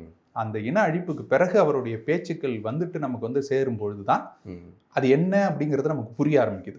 ஆனாலும் இந்த அரசியல் மீதே பற்று இல்லாம போனதுனாலையும் இந்த இன அழிப்பை கண்ணுக்கு முன்னாடி பார்த்துட்டதுனாலையும் யார் மீதும் பற்று வர மாட்டேங்குது. அண்ணன் சீமான் பேசுறாரு, நல்லா பேசுறாரு, எல்லாம் சொல்றாரு, இருந்தும் அதன் மீதும் எனக்கு பற்று வரல. 2010 கட்சி ஆரம்பிக்கிறாங்க, 2011 12 போறாங்க. அப்படி இருந்துமே நமக்கு வந்துட்டு அவர் பேச பேச பேச பேசதான் சரி, இவர் வந்துட்டு சரியா தான் பேசுறாரு, இவர் வைக்கிற புள்ளிகள் சரியா இருக்கு அப்படிங்கிறது நமக்கு அது புரியுது. அந்த ஈழ அரசியல் தான் நம்மளை வந்துட்டு உள்ள இழுக்குது. ஆனா கட்சிக்குள்ள நம்ம போய் சேரணும், நம்மளும் இந்த கட்சியில ஒரு பங்கு ஆற்றணும் அப்படிங்கிற எண்ணம், பார்வையாளரா இருப்போம், வரும்போது ஓட்டு போடுவோம் அப்படிங்கிற மாதிரிதான் வந்துட்டு நமக்கு போகுது. ஆனா அண்ணன் சீமான் அதோட நிறுத்தல, அந்த ஈழ அரசியலோட நிறுத்தாம இங்க தமிழ் தேசிய அரசியலை நம்ம ஆட்சி கட்டில் கொண்டு வரணும் அப்படின்னு எடுக்கிறாரு. ம். நான் 234 தொகுதிக்கு நான் வேட்பாளரை போட போறேன் அப்படிங்கிறாரு. அதெல்லாம் வந்துட்டு ஒரு பெரிய பிம்பமா தெரியுது. அன்னைக்கு தேதியில வந்து பாத்தீங்கன்னா மாற்றம் முன்னேற்றம் அன்புமணின்னு அவர் வந்துட்டு கொண்டு வர்றாரு. அண்ணன் சீமான் வந்துட்டு இங்க நானும் முதல்வர் வேட்பாளர் அப்படின்னு சொல்லி 234 தொகுதிக்கு நான் வேட்பாளர் போட போறேன், தனிச்சு நிக்க போறோம் அப்படிங்கிறாரு. அப்படி பண்ண முடியுமாங்கிறதே எனக்கு வந்துட்டு ஒரு மிகப்பெரிய ஆட்சி. ஒரு புதிய கட்சி ஏன்னா விஜயகாந்த் அவர்கள் வந்தப்போ கூட இல்லாத கட்சி, விஜயகாந்த் அவர்கள் வந்தப்போ கூட இப்படியான ஒரு இதை வந்துட்டு கொண்டு வந்து 234லயும் நான் போட்டு நிப்பேன் அப்படிங்கிற மாதிரி கொண்டு வந்து அவர் பண்ண மாதிரி எனக்கு அது அவ்வளவு தாக்கமா இல்லை. ஆனா அண்ணன் சீமான் கொண்டு வரும்போது அவ்வளவு தூரம் இருந்துச்சு. அதன் பிறகு அவர் இந்த மக்கள் முன்னாள்னு ஒரு நிகழ்ச்சி நடத்துவாரு. அதுல கேட்கிற ஒரு கேள்வி ஒன்று, தண்ணி பாட்டில் இருக்குடா, நீ வாங்கி குடிச்சிடுறீங்க, ஒரு பாட்டில் தண்ணி வந்துட்டு நீங்க வாங்கி குடிச்சிடுறீங்க, ஆனா ஒரு உயிரினம் இருக்கு, ஒரு சிட்டு, மானு, மைனா, குருவி, இதெல்லாம் வந்துட்டு எங்க இருந்து இந்த தண்ணியை குடிக்கும்னு நீங்க நினைக்கிறீங்க? நீ காசு இருக்கு வாங்கி குடிச்சிடுற. யானைக்கு தண்ணி தாகம் எடுக்குது, எங்க போய் வாங்கி குடிக்கும்? எந்த கடையில போய் தண்ணி வாங்கி கொடுக்கும்? அப்படி எனக்கு இது என்ன புது கேள்வியா இருக்கே, சரியான கேள்வியா இருக்கேன்னு அப்பதான் வந்துட்டு அவர் கொள்கைகள்லாம் என்ன அப்படிங்கிறத நம்ம படிக்க ஆரம்பிக்கும். அதன் பிறகு வந்துட்டு அவங்க ஆட்சி வரைவு வருது. நம்ம 2013 கட்சியில இணைஞ்சிட்டேன், உறுப்பினரா இணைஞ்சிட்டேன். சரி, இந்த அந்த கேள்வி உறுப்பினரா சேர்த்துட்டேன். தேர்தல் அரசியல வெறுத்த கார்த்திகேயன் வந்து சேர்றேன், உறுப்பினரா சேர்ந்துடுறேன் நான். அதன் பிறகு பாத்தீங்கன்னாக்கா நம்ம வந்துட்டு உறுப்பினரா சேர்ந்தாலும் நேரடியா களத்துல போவோம், போராட்டங்கள் முடிச்ச உடனே நம்ம வந்து ஏதாவது ஒரு மருத்துவமனையில போய் சேர்ந்து அதை பார்த்து அப்படியே ஒரு டாக்டர் போயிட்டே இருக்கு, பொண்ணை பார்த்து கல்யாணம் பண்ணி அதுதான் கரெக்டா கண்டுபிடிச்சு. அதுதானே வாடிங்க, டாக்டர் பொண்ணு, டீச்சர் பொண்ணு. அது வந்துட்டு நம்ம கல்யாணம் வரைக்குமே இது 2005 நம்ம வந்துட்டு கல்லூரியில சேர்றேன்னா 2006 என்னோட மனைவி கல்லூரியில சேர்றாங்க. எனக்கு ஒரு வருஷம் ஜூனியரா வந்து சேர்றாங்க. அப்பையில இருந்து ஆரம்பிச்ச காதல் ஓட்டங்கிறது வந்துட்டு நாங்க 2014 திருமணத்துக்கு திருமணம். அது வரைக்கும் காதல் திருமணம், நடுவில் வந்துட்டு குடும்பத்துக்குள்ள பிரச்சனை, இது எல்லாமே சாதி மறுப்பு கல்யாணம் தான். அதுவும் அது எல்லாமே எடுத்துக்கிட்டாங்களா? எங்க வீட்டுல பிரச்சனை இல்லை, அவங்க வீட்டுல கொஞ்சம் பிரச்சனை இருந்துச்சு. அது பிறகு சரி பண்ணியாச்சு, படிச்சிட்டோம், நல்ல இதுல நிலையில இருக்கிறோம் போது அதுவும் பொருளாதார வர்க்க நிலையில மேல வரும்போது வந்து சாதி மதங்கள் வந்து பெரிய இதாக அது ஒரு பெரிய பிரச்சனையா இல்லை. அது பிறகு அது எல்லாமே சுமூகமா தான் முடிஞ்சது. அப்படியாக ஒரு இதுல இருக்கும் போதெல்லாம் என் மனைவியெல்லாம் அதை எதிர்பார்த்திருக்க மாட்டாங்க, நான் அரசியலுக்குள்ள போவேன். இப்படி ஒரு பக்கம் இருக்கு எனக்கு. நான் வந்துட்டு இந்த தமிழ் மீதும் தமிழ் இதெல்லாம் பேசுவீங்களா, இந்த ஈழம் சார்ந்த இந்த விஷயம்? இல்ல, அதான் சொல்றேன், எனக்கு இப்படி ஒரு பக்கம் இருக்குங்கிறதே அவங்களுக்கு தெரியாது. எனக்கு தமிழ் மீது இவ்வளவு ஒரு பற்று இருக்குங்கிறது, நான் அவங்களுக்கு காதல் கடிதங்கள் கவிதைகள் எழுதுறதுல அவங்களுக்கு தெரிஞ்சிருக்கும், அதெல்லாம் தெரிஞ்சிருக்குமே தவிர, ஆனா வந்துட்டு தமிழ் மீது இப்படி ஒரு பற்று இருக்கு, ஒரு வெறி இருக்கு, தமிழை வந்துட்டு விட்டுறக்கூடாதுங்கிற ஒரு வெறி இருக்கு அப்படிங்கறதெல்லாம் அவங்களால நினைச்சு கூட பார்த்திருக்க மாட்டாங்க. திருமணத்துக்கெல்லாம் பிறகு அண்ணன் சீமானோட பேச்சை வந்துட்டு இரவு முழுக்க கேட்பேன். அவர் பேசின பேச்சுக்கள் எல்லாம் தொகுத்து வந்துட்டு காணொலிகளா வரும். அப்பதான் வர ஆரம்பிச்சது இந்த யூடியூப் எல்லாம் வந்துட்டு முழு காணொலிகள் போட ஆரம்பிச்சது அப்பதான். அப்பெல்லாம் இரவு முழுக்க உட்காந்து கேட்பேன் நான். அது வந்துட்டு தூங்கிட்டே இருப்பாங்க, திடீர்னு எந்திரிச்சு பார்த்துட்டு இன்னும் நீ தூங்கலையா அப்படின்ட்டு அரசியல் உள்ள இழுக்குது. அந்த 2013-14 காலகட்டம் தான் வந்துட்டு அதுக்குள்ள அதான் ஈழம் அந்த போர் அதெல்லாம் முடிஞ்சிடுச்சே. அப்புறம் வந்து சீமான் எதுக்கு பேசிக்கிட்டு இருக்காரு அப்படின்னு உங்களுக்கு அப்புறம் தோல்லைய பிறகு அந்த கட்சியில போய் சேரணும்னு உங்களுக்கு இல்ல அதுதான் என்ன கொண்டு போய் சேர்த்ததே. அதை விட்டுருந்தாருன்னு வச்சுக்கோங்க, அவரும் மற்றவர்களை போல ஈழப்போர் முடிஞ்ச பிறகு 1 வருஷம் 2 வருஷம் பேசிட்டு விட்டுருந்தாருன்னா நானும் சேர்ந்திருக்க மாட்டேன். ஆனா அதை விடாம மீண்டும் மீண்டும் திரும்ப சொல்லி கொண்டே இருந்ததா இருக்கட்டும். எந்த இடத்தில் நீ வந்துட்டு புலிக்கொடியை வீழ்த்தினாயோ அதே மாதிரி புலிக்கொடியை நான் இங்க தூக்கி சுமந்து நான் அந்த இதை நிறுத்துவேன்னு சொன்னதா இருக்கட்டும். அதன் பிறகு வந்துட்டு செஞ்சுட்டார்ல, அதை செஞ்சு காமிச்சார்ல. ஒரு மாநாடு போட்டு ஜெயிக்காரு தோக்காரு அதெல்லாம் இல்ல அதை கொண்டு வந்து எல்லா பேரும் சட்டமேல அந்த புகைப்படத்தையே காட்ட முடியாத நிலையை உடைச்சி எல்லாரும் புகைப்படங்களை பயன்படுத்தவும் கொடியை தூக்கி பிடிக்கிறோம். ஆமா, கொண்டு வந்துட்டார்ல. நான்லாம் தலைவர் படத்தை வந்துட்டு ஹாஸ்டல்ல பின்னாடி ஒட்டி வைப்போம். அதை நம்ம இதெல்லாம் புத்தகம்லாம் அடிக்க வைக்கிற ராக்குக்கு கதவுக்கு பின்னாடி தலைவர் படத்தை ஒட்டி வச்சிருக்கேன். கதவை திறந்தா தலைவர் படம் தெரியும். அந்த மாதிரி அப்படி ஒட்டி வச்சிருந்து கல்லூரி காலங்கள்ல அது இருந்துச்சு. ஏன்னா இந்த பேப்பர்ல வர்றதை வந்துட்டு கட் பண்ணி அப்படியே தலைவர் மாதிரியே கட் பண்ணி கொண்டு வந்து கதவுட படிச்ச பிறமொழி மாணவர்கள்லாம் என்ன சொல்லுவாங்க, நம்ம கூட இருக்கிற, அதாவது என் ரூம்குள்ள இருக்கிறவன் ஏன் இதா தானே இருப்பான், அவன் வந்துட்டு நண்பனா தானே இருப்பான், அதனால ஒன்றும் பிரச்சனை இல்லை. ஆனா பார்த்தவங்க எல்லாம் சொல்லுவாங்க ஒன்னு அரெஸ்ட் பண்ண போறாங்கடா, எவனோ வந்து அரெஸ்ட், அப்படி பயமுறுத்தி தான் வச்சிருந்தாங்க அந்த காலத்துல. ஆனா அப்படியான ஒரு ஒளிச்சு தான் வச்சிருந்தோம் அப்படிங்கிற படத்தை மொத்தமா வந்துட்டு போஸ்ட் அடிச்சு ஒட்டி எல்லா மக்களும் கொண்டு போய் சேர்த்து நீ எத்தனை தடவை அந்த போஸ்டரை கிழிச்சினாலும் நான் திரும்ப திரும்ப ஒட்டுவேன்னு திரும்ப திரும்ப அதை ஒட்டி கொண்டு போய் மக்கள் மத்தியில இது பார்க்கக்கூடிய முகம்தாங்க, இவர் தீவிரவாதி இல்லைங்க, இவர் நம்ம தலைவர்னு அடையாளப்படுத்தினது இருக்குல்ல, அது அண்ணன் சீமான் மட்டும்தான். வேற மற்றவங்க எல்லாம் வந்துட்டு அவர் இருந்தார்ப்பா என் தோழர் சொல்றவங்களா இருக்கட்டும், இல்ல வந்துட்டு அவர் வந்து தம்பி சொல்றவங்களா இருக்கட்டும், அவங்க யாருமே வந்துட்டு இவர் தமிழ் தேசியத்தின் தலைவர்னு அடையாளப்படுத்தவே இல்லை. அண்ணன் சீமான் அவர்கள் தான் இவர் தலைவர்னு அடையாளப்படுத்துறாரு. அது வரைக்கும் கூட நான் வந்துட்டு என்ன ஹீரோ அப்படின்னு பார்த்துட்டு இருந்தேன். நான் தான் இல்ல, இவர் வந்துட்டு சும்மா சண்டை போட்ட ஹீரோ மட்டும் இல்ல, அது போராடி மக்களுக்காக உண்டான தலைவர், ஒரு நாட்டை கட்டமைச்ச தலைவர். அவருடைய இது என்னங்கிறது வந்துட்டு அண்ணன் சீமான் பேச பேச பேசதான் அது நமக்கு உள்வாங்குது. ஒட்டுமொத்த தமிழினமும் ஒரு இனம். இப்ப சிங்கப்பூர் தமிழர்கள்னா ஒருத்தங்க இருக்காங்க, மலேசியா தமிழர்கள்னா ஒருத்தங்க இருக்கிறாங்க, லண்டன் தமிழர்கள்னா ஒருத்தங்க இருக்காங்க. அவங்க எல்லாம் ஒவ்வொரு தமிழர்கள் அப்படின்னு இல்லாம ஒட்டுமொத்த தமிழ் இனமும் ஓர் இனம் அப்படிங்கறத வந்துட்டு புரிய வச்சது அண்ணன் சீமான் தான். அது வரைக்கும் ஈழத்தமிழர்கள் நமக்கு சகோதர உறவு அப்படின்னு நம்ம இல்லாம இது ஒரே இனம்டா இது, அப்புறம் என்ன இது அப்படிங்கிறது கொண்டு வந்தது இருக்குல்ல, அது வந்துட்டு அண்ணன் சீமான் தான். அந்த உணர்வு தான் வந்துட்டு உந்தி தள்ளுது. சரி கட்சிக்குள்ள இணைஞ்சிருவோம், கட்சிக்குள்ள இணைஞ்சாச்சு. ஆனாலும் ஒரு கூட்டம் போட்டா அங்க போய் நின்று கை தட்டுறது, விசில் அடிக்கிறது, அது போல நான் வந்துட்டு போகவே இல்லை. 2016 ஆட்சி வரைவுன்னு ஒண்ணு வெளியிடுறாங்க. அந்த ஆட்சி வரைவு வெளியிட்டோன்னே ஒரு புத்தகத்தை வாங்கிட்டு வந்துட்டேன். இப்போ வரைக்கும் வச்சிருக்கிறேன் அந்த புத்தகத்தை. பக்கத்துலேருந்து ஆரம்பிச்சு, அந்த முதல் இதுல அட்டைப்படத்துலேருந்து ஆரம்பிச்சு அடுத்த அட்டைப்படம் வரைக்கும் ராத்திரியோட உட்காந்து படிக்கிறேன் நான். அந்த இதுல கொடுத்துருக்கக்கூடிய தரவுகள், அவங்க வச்சிருக்கக்கூடிய திட்டங்கள்லாம் இதுல 10% நிறைவேற்றா கூட போதும், தமிழினம் வந்து எங்கேயோ போயிடும் தமிழ்நாடு அப்படிங்கறது வந்துட்டு. அது நீங்க படிக்க வந்து இதுல 10% நீங்க வந்துட்டு அண்ணன் சீமான் அப்ப என்ன தோணுச்சுன்னா, இவரும் ஒரு ஊழல்வாதியா இருந்துட்டா என்ன பண்றது, இவரும் வந்துட்டு வந்த பிறகு அப்படியே இருந்தா கூட இவர் வச்சிருக்கிற கனவுல 10% நிறைவேறிட்டுச்சுன்னா கூட தமிழ்நாடு எங்கேயோ போயிடும். அண்ணா ஆட்டையை போட்டா கூட பரவாயில்ல, நீங்க என்ன இல்ல 10% நிறைவேற்றினா கூட இதுல அவரால் நிறைவேற்ற முடியாமலே போகுதுன்னா கூட இதுல 10% நிறைவேற்றினா கூட நமக்கு தமிழ்நாடு எங்கேயோ போயிடுங்கிறது வந்துட்டு அப்படியே ஊறிடுச்சு. அப்ப இனிமே வந்துட்டு இதை சும்மா விடக்கூடாது. அப்ப இதுக்கு முன்னேற்றணும்னாக்க நம்ம போகணும். அப்ப அண்ணன் சீமான் மீண்டும் மீண்டும் கேட்கக்கூடிய கேள்வி நமக்குள்ளயும் வருது. கெட்டவன் வந்துட்டு அரசாள்றான், நீ குறை சொல்லிக்கிட்டே இருக்காத, நீ குறை சொல்லிட்டுனா நீ தாண்டா ஆக கெட்டவன், நீ வந்து நிக்கணும், நல்லவர்கள் நாடால வரலன்னாக்க இது போன்ற சாக்கடைகள் தான் வருங்கிறத அவர் திரும்ப திரும்ப சொல்ல நமக்குள்ள அது ஒரு உந்துதல் கொடுக்குது. அப்ப நம்ம போயிடுவோம். அண்ணனை சந்திக்கிற வாய்ப்பு கிடைக்குது. நான் வந்துட்டு இந்த சோழர் காலத்து செப்பு நாணயங்கள் கொஞ்சம் எங்க கிட்ட இருந்துச்சு, அதை எடுத்துட்டு வந்து அண்ணனுக்கு பரிசா கொடுத்து, அண்ணன் நான் மருத்துவர் கார்த்திகேயன் அப்படின்னு சொல்லி அறிமுகப்படுத்திக்கிறேன். முதல் புகைப்படம் அண்ணன் கூட அப்பதான் எடுக்கிறேன். நான் எடுத்துட்டு இது பண்ணிட்டெல்லாம் போயிட்டோம். அதுக்கு பிறகு பேச ஆரம்பிச்சோம். 2019 நாடாளுமன்ற தேர்தல் வருது. மருத்துவ பாசறையில இணைஞ்சுக்கூடா அப்படின்னு சொல்லி அண்ணன் ரமேஷ் பாபு அண்ணனோட எண்ணெய் கொடுத்து நீ மருத்துவ பாசறையில இணைஞ்சுக்கோன்னு அண்ணன் சொல்லிட்டு போயிட்டாரு. அதன் பிறகு அண்ணனை நான் நேரடியாக அதுக்கு பிறகு பெருசா எல்லாம் சந்திக்கல. மருத்துவ பாசறையில் இணைஞ்சு மருத்துவ பாசறை செயல்பாடுகள்ல இணைஞ்சு பார்த்துக்கிட்டு இருக்கோம். அதுதான் பண்ணிட்டு இருந்தோம். 2019 வரும்போது மருத்துவர்களை நான் வேட்பாளரை நிறுத்த போறேன் அப்படின்னு சொல்லி முடிவெடுக்கிறாரு. அப்போ வந்துட்டு என்னுடைய நினைவு வந்திருக்குது. மருத்துவ பாசறையிலேருந்து என்ன சொல்லியிருக்கிறாங்க, இவன் வந்துட்டு சரியா இருப்பான் அப்படின்னு சொல்லிட்டு. அப்போ இந்த பேச்சு திறனோ இதுவோ அதை பத்தி எல்லாம் அண்ணனுக்கு தெரிஞ்சிருக்க வாய்ப்பே இல்லை. நான் சரி அப்பா வந்து அதிமுகல பயணம் செஞ்சாரு, நீங்க நாம் தமிழருங்கிற ஒரு இந்த தமிழ் தேசிய அரசியல் பயணத்துக்குள்ள வந்தீங்க. அப்பா ஒன்றும் சொல்லலையா? இல்லை, அப்பா ஒன்றும் சொல்லலை. அப்பாவுக்கு வந்துட்டு அவர் ஏற்கனவே இந்த ஆதரவு நிலையில தானே இருந்தாரு. ஆதரவு நிலையில தான். அதுதான், அவங்க எம்ஜிஆரை பார்த்து அரசியலுக்குள்ள வந்த ஒரு தலைமுறையில இருந்தாங்க இல்லையா. எம்ஜிஆர் இருந்தாங்க, அதன் பிறகு ஜெயலலிதா அம்மையார் வந்துட்டு ஜெயலலிதா அம்மையாரை ரொம்ப பிடிக்கும் அப்படிங்கிறதுனால அவங்க வந்துட்டு அப்படியே இருந்தாங்க.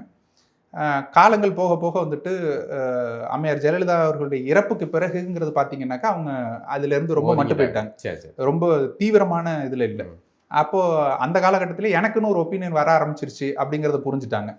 நம்ம ஓட்டு போட மாட்டேன், இன்னும் சொல்ல போனா விஜயகாந்த் கட்சி ஆரம்பிச்சப்போ வந்துட்டு நான் விஜயகாந்துக்கு தான் ஓட்டு போடுவேன் அப்பாட்ட சொல்லிட்டு போய் போட்டேன். நான் இன்றைய விஜய் ரசிகர் மாதிரி இருந்திருக்கீங்க. இல்ல, விஜய் ரசிகர் மாதிரி இல்ல, விஜயகாந்த் எனக்கு நடிப்புல பிடிக்கும் அப்படியெல்லாம் கிடையாது. நான் அவரோட ரசிகர் கிடையாது. ஆனா மாற்றம் வேணும். இந்த அதிமுக திமுக அவருடைய அடையாளம் அதுதான் இருந்துச்சு. அதனால வந்துட்டு புதுசா யாராவது வரட்டும், இவங்க வேண்டாம் அப்படின்னு போய் நான் விஜயகாந்துக்கு போட போறேன்னு போட்ட கும்பல்கள்ல அந்த ஓட்டு நான் விஜயகாந்த் அவர்களுக்கு தான் போட்டேன். நான் அப்படி இருக்கும்போதே தெரியும் இவன் வரமாட்டான், அது நம்ம கட்சிக்குள்ள வரமாட்டாங்கிறது அப்பாவுக்கு தெரியும். அப்போ நான் தமிழ் தேசிய பாதையில போயிட்டேன், கட்சிக்குள்ள இணைஞ்சிட்டேன் அப்படிங்கறதெல்லாம் வந்துட்டு அப்பாவுக்கு தெரியும். 2019 தேர்தலப்போ அண்ணன் நேரில் கூப்பிடுறாரு. அண்ணன் நேரில் கூப்பிட்டு ஒரு மணி நேரம் அண்ணன் கூட அப்போ தான் முதல் முறையாக நான் உரையாடுறேன். அந்த உரையாடல் தான் என்னை வந்துட்டு அண்ணனுக்கு அறிமுகப்படுத்துது. நான் எப்படியானவன், எங்கேருந்து வர்றேன், என்ன மாதிரி வந்துட்டு என்னுடைய கருத்துக்கள் என்னவா இருக்குது அப்படிங்கிறதெல்லாம். நீ அரசு மருத்துவரா, பயப்படுவியா அப்படின்லாம். ஆனால் நீங்கள் தான் வந்துட்டு, ஏன்னா நான் வந்துட்டு ரொம்ப இதாக பேசுகிறேன், பதவுசாக பேசுகிறேங்கிறதுனால அண்ணன் வந்துட்டு பயப்படாதரா, அதெல்லாம் நீ தைரியமாக நில்லு அப்படிங்கிறாரு. அண்ணன் நீங்கள் தான் 5 வதும் அடிபணிவதும் தமிழர் பரம்பரைக்கே இல்லைன்ட்டீங்கன்னு அப்படிங்கும் போது, சரிடா நீ நின்றுறா அப்படின்னு. அதுக்கு பிறகுதான் வந்துட்டு ஒரு மணி நேரம் என் கூட கலந்துரையாடல் முடிச்சு தான் அவர் வந்துட்டு சொல்கிறாரு, நீ வந்துட்டு வேட்பாளராக நில்லு, இந்த முறை வந்துட்டு நில்லு அப்படிங்கிறாரு. ஏன்னா நான் வீட்டில் கேட்டுட்டு சொல்கிறேன், நான் மனைவிட்ட வந்துட்டு அதுக்கு பிறகு தான் கேட்குறேன். ஏன்னா மனைவி அது ஓகே சொன்னாதான் நமக்கு அது வந்துட்டு இது இருக்கும். இல்லைன்னா எனக்கு வந்துட்டு பல் மருத்துவம், பல் மருத்துவம் சார்ந்து இருக்கக்கூடிய தொழிலை அவங்க பார்த்துக்கணும். அவங்களும் பல் மருத்துவராக இருக்காங்க, நீ முழுசா அதை நீ பார்த்துக்கிட்டாதான் என்னால் இதுக்குள்ள போக முடியும் அப்படிங்கும்போது அவங்களும் வந்துட்டு ஒரு வாழ்நாள் ஆப்பர்ச்சுனிட்டி இது, அதை விடாத நீ போ. அண்ணன் சீமானே நேரடியாக சொல்றாருங்கும் போது நீ தவற விட்டுறாது, அந்த இதை வந்து போ அப்படின்னு அவங்களும் சொல்றாங்க. பொருளாதார ரீதியில எனக்கு ஒண்ணுமே இல்லைண்ணே. எனக்கு நான் வந்துட்டு நீங்கள் சொன்னது போல் அதிமுக திமுக எப்படி தேர்தல் அணுகுன்னு நேரடியாக களத்தில் பார்த்தவன். அவங்க என்ன ஒரு எம்எல்ஏ எலெக்ஷன் இருந்துச்சுன்னா என்னவெல்லாம் பண்ணுவாங்கங்கிறது, ஒரு கிராமத்துக்குள்ளே கொண்டு வந்து எப்படி காசு கொடுப்பாங்கங்கிறது முதற்கொண்டு எனக்கு தெரியும். அப்படி இருக்கும்போது வந்துட்டு இது பொருளாதார ரீதியாக என்னால் எதுவுமே பண்ண முடியாது. அப்போ அதுதான் அண்ணன்ட்ட நான் சொன்னேன், ஆனால் எனக்கு இந்த போட்டியிடுறதுல எனக்கு பிரச்சனை இல்லைன்னா, எனக்கு வந்துட்டு கருத்தியல் ரீதியாக வந்துட்டு நான் நின்றுவேன், அதுல எல்லாம் பிரச்சனை இல்லை, எனக்கு அவ்வளோ தூரம் பொருளாதாரம் இல்லைன்னா அதனால வேண்டாம் அப்படின்னு அண்ணன்ட்ட சொல்கிறேன். நீ என்னடா மற்ற கட்சி மாதிரி நம்ம கட்சியை நினச்சிட்ட, நீ வந்து நின்று பாரு, உனக்கு ₹1 செலவு இல்லாமல் நான் பார்த்துக்கிறேன் அப்படின்ட்டு. நம்ம வந்துட்டு நீங்கள் நம்ப மாட்டீங்க, முதல் தேர்தலில் மொத்த நாடாளுமன்றத்துக்கும் சேர்த்து நான் கையிலேருந்து செலவு பண்ணதுங்க 5 லட்சம் தான். அந்த 5 லட்சம் செலவுங்கிறது வந்துட்டு ஒரு தேர்தலை பொறுத்த வரைக்கும், அதுவும் நாடாளுமன்ற தேர்தலை பொறுத்த வரைக்கும் பல கோடி ரூபாய் புழங்கக்கூடிய இடத்துல வந்துட்டு அது வந்துட்டு ஒரு காசே இல்லை அப்படிங்கிறது போலதான். இன்னும் சொல்ல போனா அந்த நாடாளுமன்ற வேட்பாளர்கள் அதிகம் செலவு பண்ண வேட்பாளர்ல நானும் ஒருத்தன். ஏன்னா நீங்க ஒப்பீட்டளவுல மற்ற வேட்பாளர்கள் எல்லாம் எடுத்து பாத்தீங்கன்னாக்கா அது வந்துட்டு என்னை விட ரொம்ப குறைவா செலவு பண்ணவங்க, அதுதான் இருந்துச்சு. அப்படி இருந்துமே நமக்கு வந்துட்டு ஒரு 6% வாக்கு அது வந்துட்டு பெற்றுக் கொடுத்துச்சு. அந்த 6% வாக்குங்கிறது ஒரு வளர்ச்சி இல்லை. ஏன்னா 2016 தேர்தலில் அது ஒண்ணுமே இல்லை அப்படின்னு போன ஒரு இது வந்துட்டு 19 வரும்போது அது வளர்ந்துருச்சு, 4% தாண்டி வந்துருச்சு அப்படிங்கிறாங்க. அதுவும் கமலஹாசன் வர்றாரு. கமலஹாசன் வரும்போது எல்லாரும் என்ன சொல்றாங்கன்னாக்கா, கமலவை தான் வந்துட்டு பெருசா போட்டோம். இப்போ எப்படி வந்துட்டு விஜய் அவர்களை தூக்கி காமிக்கிறாங்களோ எல்லா மீடியாவும் சொல்லுது. அவர் ட்விட் போட்டார்னா நேஷனல் மீடியா, அன்னைக்கு டிபேட் நேஷனல் மீடியால அவர் ஒரே ஒரு ட்விட் போடுவாரு. இந்த சினிமாக்காரங்களுக்கே இருக்கு. ஆமா, அவர் வந்துட்டு வேன் எடுத்துட்டு இப்படி கிளம்புறாருன்னா கேமரா பின்னாடியே போகும், வேன் பின்னாடியே போகும். அண்ணன் சீமான் வந்துட்டு தொண்டை தண்ணி கத்த 1 மணி நேரம் கத்தினாலும் அதுலேருந்து 1 செகண்ட் கூட எடுத்து போட மாட்டாங்க. ஆனா இவர் வந்து ஒரு ட்விட் போட்டா நேஷனல் மீடியால ட்ரெண்டிங்ல இருக்கும். அப்படி இருக்கும்போது கமலஹாசன் தான் மேல வருவாரு. கமலஹாசன் 12% மேல போவாரு. நாம் தமிழர் அது காலி ஆயிடுச்சு, அதோட ஒண்ணுமே இல்லாம போயிடுச்சு. போன தேர்தலே அவங்க வந்துட்டு 1.1% முடிஞ்சு போயிட்டாங்க அப்படிங்கிற இதுல வந்துட்டு அவங்க ரொம்ப மட்டம் தட்டி தான் பேசிட்டு இருந்தாங்க. களத்தில் போகும்போது தான் எனக்கு கொஞ்சம் கொஞ்சமாக நம்பிக்கை வர ஆரம்பிச்சிச்சு. களத்துலையும் இன்னும் சொல்ல போனால் கட்சி ரீதியாக கட்டமைப்பு அப்போ ரொம்ப குறைவு. அந்த 2019 தேர்தலே ரொம்ப குறைவு தான். ஆதரவாளர்கள் எல்லாம் இருக்காங்க. கட்சி உறுப்பினராக வந்து அது கட்டமைப்பாக மாறி அது செயல்படுறதுங்கிறது ரொம்ப குறைவு. அப்போ நம்ம வந்துட்டு 10 பேர் கொண்ட குழுவோட நம்ம வந்துட்டு வாக்கு கேட்க போறோம்னாலே அது ஒரு பெரிய கூட்டம். 4 பேர் போவோம். ஒரு நம்ம மக்கள் சந்திப்புகள்லாம் பார்த்தீங்கன்னாக்க அங்கே இருக்கக்கூடிய ஒவ்வொரு தெருக்கள்லையும் உள்ள போகும்போது 4 பேர் போவோம். வேட்பாளர் 3 பேர் பின்னாடி, கொடி 2 பேர் பிடிச்சிருப்பாங்க, ஒருத்தர் வந்து துண்டு. அப்போ வந்துட்டு ஓட்டு கேட்க வர்றீங்களா அப்படின்னு, ஆமாங்க இவர் தான் வேட்பாளர். அப்படியா, இவர் தான் வேட்பாளர், அந்த லெவலில் தான் இருந்துச்சு. அப்படி இருந்துமே நம்மளால வந்துட்டு வளர முடியும். 4% வளர்ச்சிங்கிறது அது 1.1லேருந்து 4% அப்படிங்கிறது வந்துட்டு ஒரு மிகப்பெரிய இது. அதுதான் நம்பிக்கை கீற்று. நாம் தமிழுக்கு உண்டான நம்பிக்கை கீற்றுங்கிறது தொடர்ந்து செயல்பட. நாம் தமிழருடைய சிறப்பு என்னன்னா, அவங்க கட்சியில இருக்கிறவனை விட கட்சிக்கு வெளியே ஆதரவாளர் அதிகம். அப்படி இருக்கு.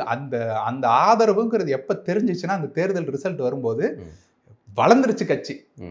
இதுக்கு கீழே போகல, காணாம போகல. அது மட்டும் இல்லாம நம்மளை மிஞ்சி விடுவார்னு இவ்வளோ போற்றி இவ்வளோ மீடியாவும் அவருக்கு லைம்லைட் கொடுத்த மொத்த இது வந்துட்டு கமலஹாசனை விட நம்ம அதிகமாக வாங்கிட்டோம்.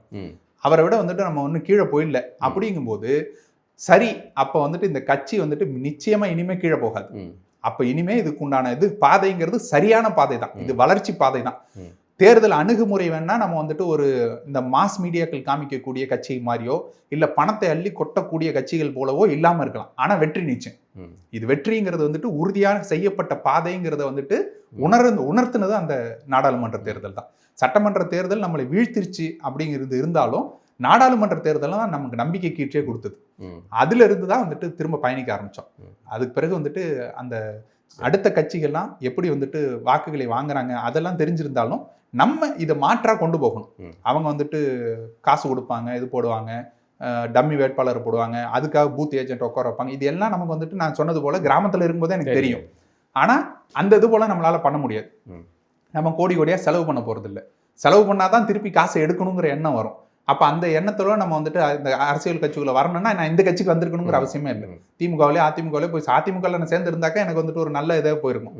அப்ப அப்படி இல்லை, நம்ம இது மாற்று தான் வந்திருக்கோம் அப்படிங்கும்போது இதை எப்படி கொண்டு போய் சேர்க்கறது, கட்டமைப்பை எப்படி வழிபடுத்துறது, எப்படி கொண்டு போய் சேர்க்கறதுன்னு நம்ம வந்துட்டு அதன் பிறகுதான் மிக தீவிரமாக நாடாளுமன்ற தேர்தலுக்கு பிறகுதான் முழு நேரமாக கட்சிக்குள்ள இருக்கக்கூடிய எல்லா பணிகளையும் எடுத்து செய்யறது.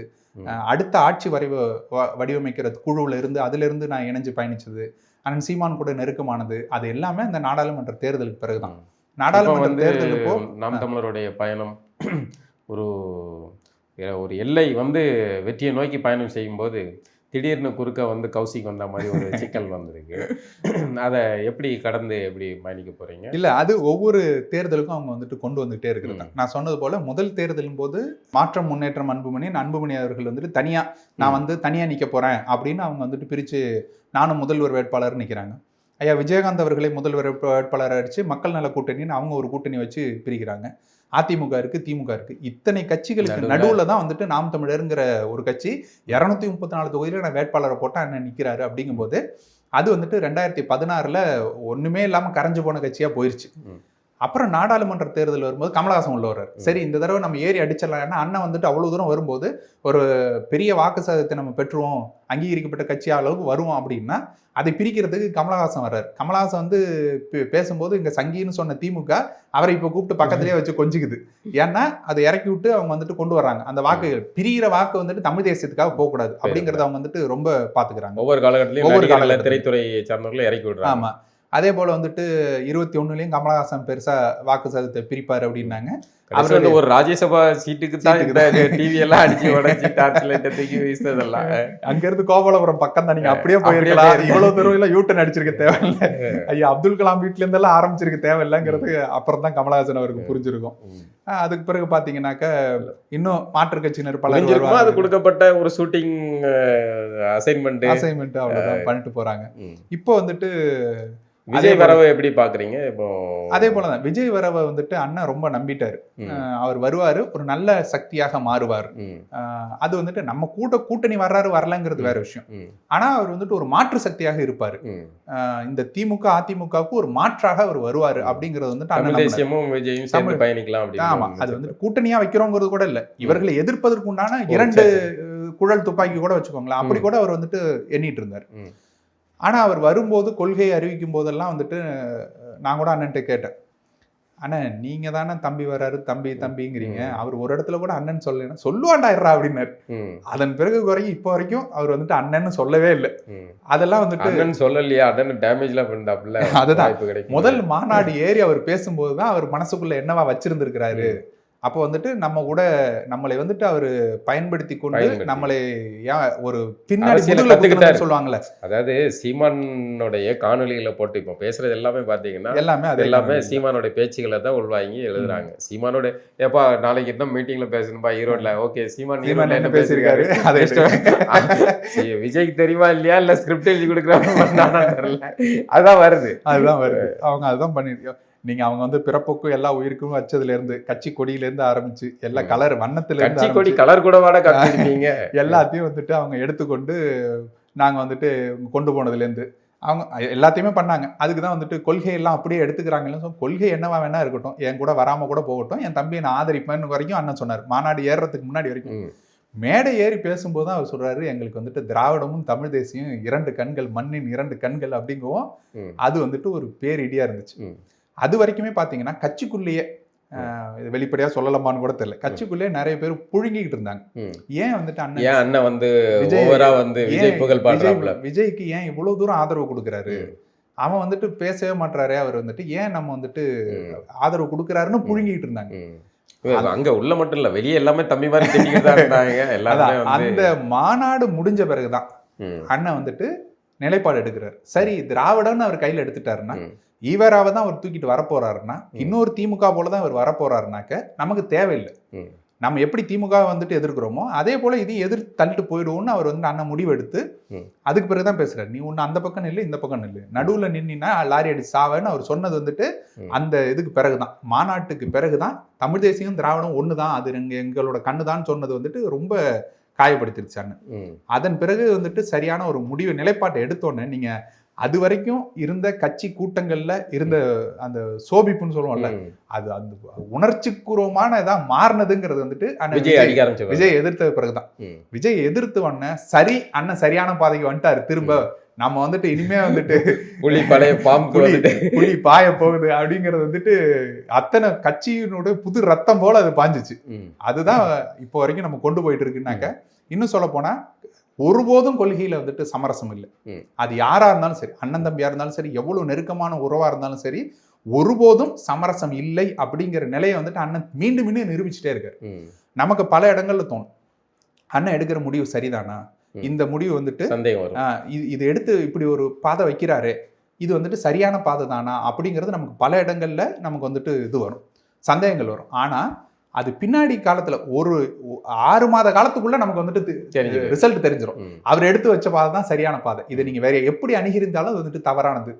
நம்ம இன்னும் சொல்ல போனா மோடி டிமானிட்டைசேஷன் அறிவிச்ச போதெல்லாம் சர்ஜிக்கல் ஸ்ட்ரைக் அப்படின்னு சொல்லி எல்லாரும் பாராட்டுறாங்க.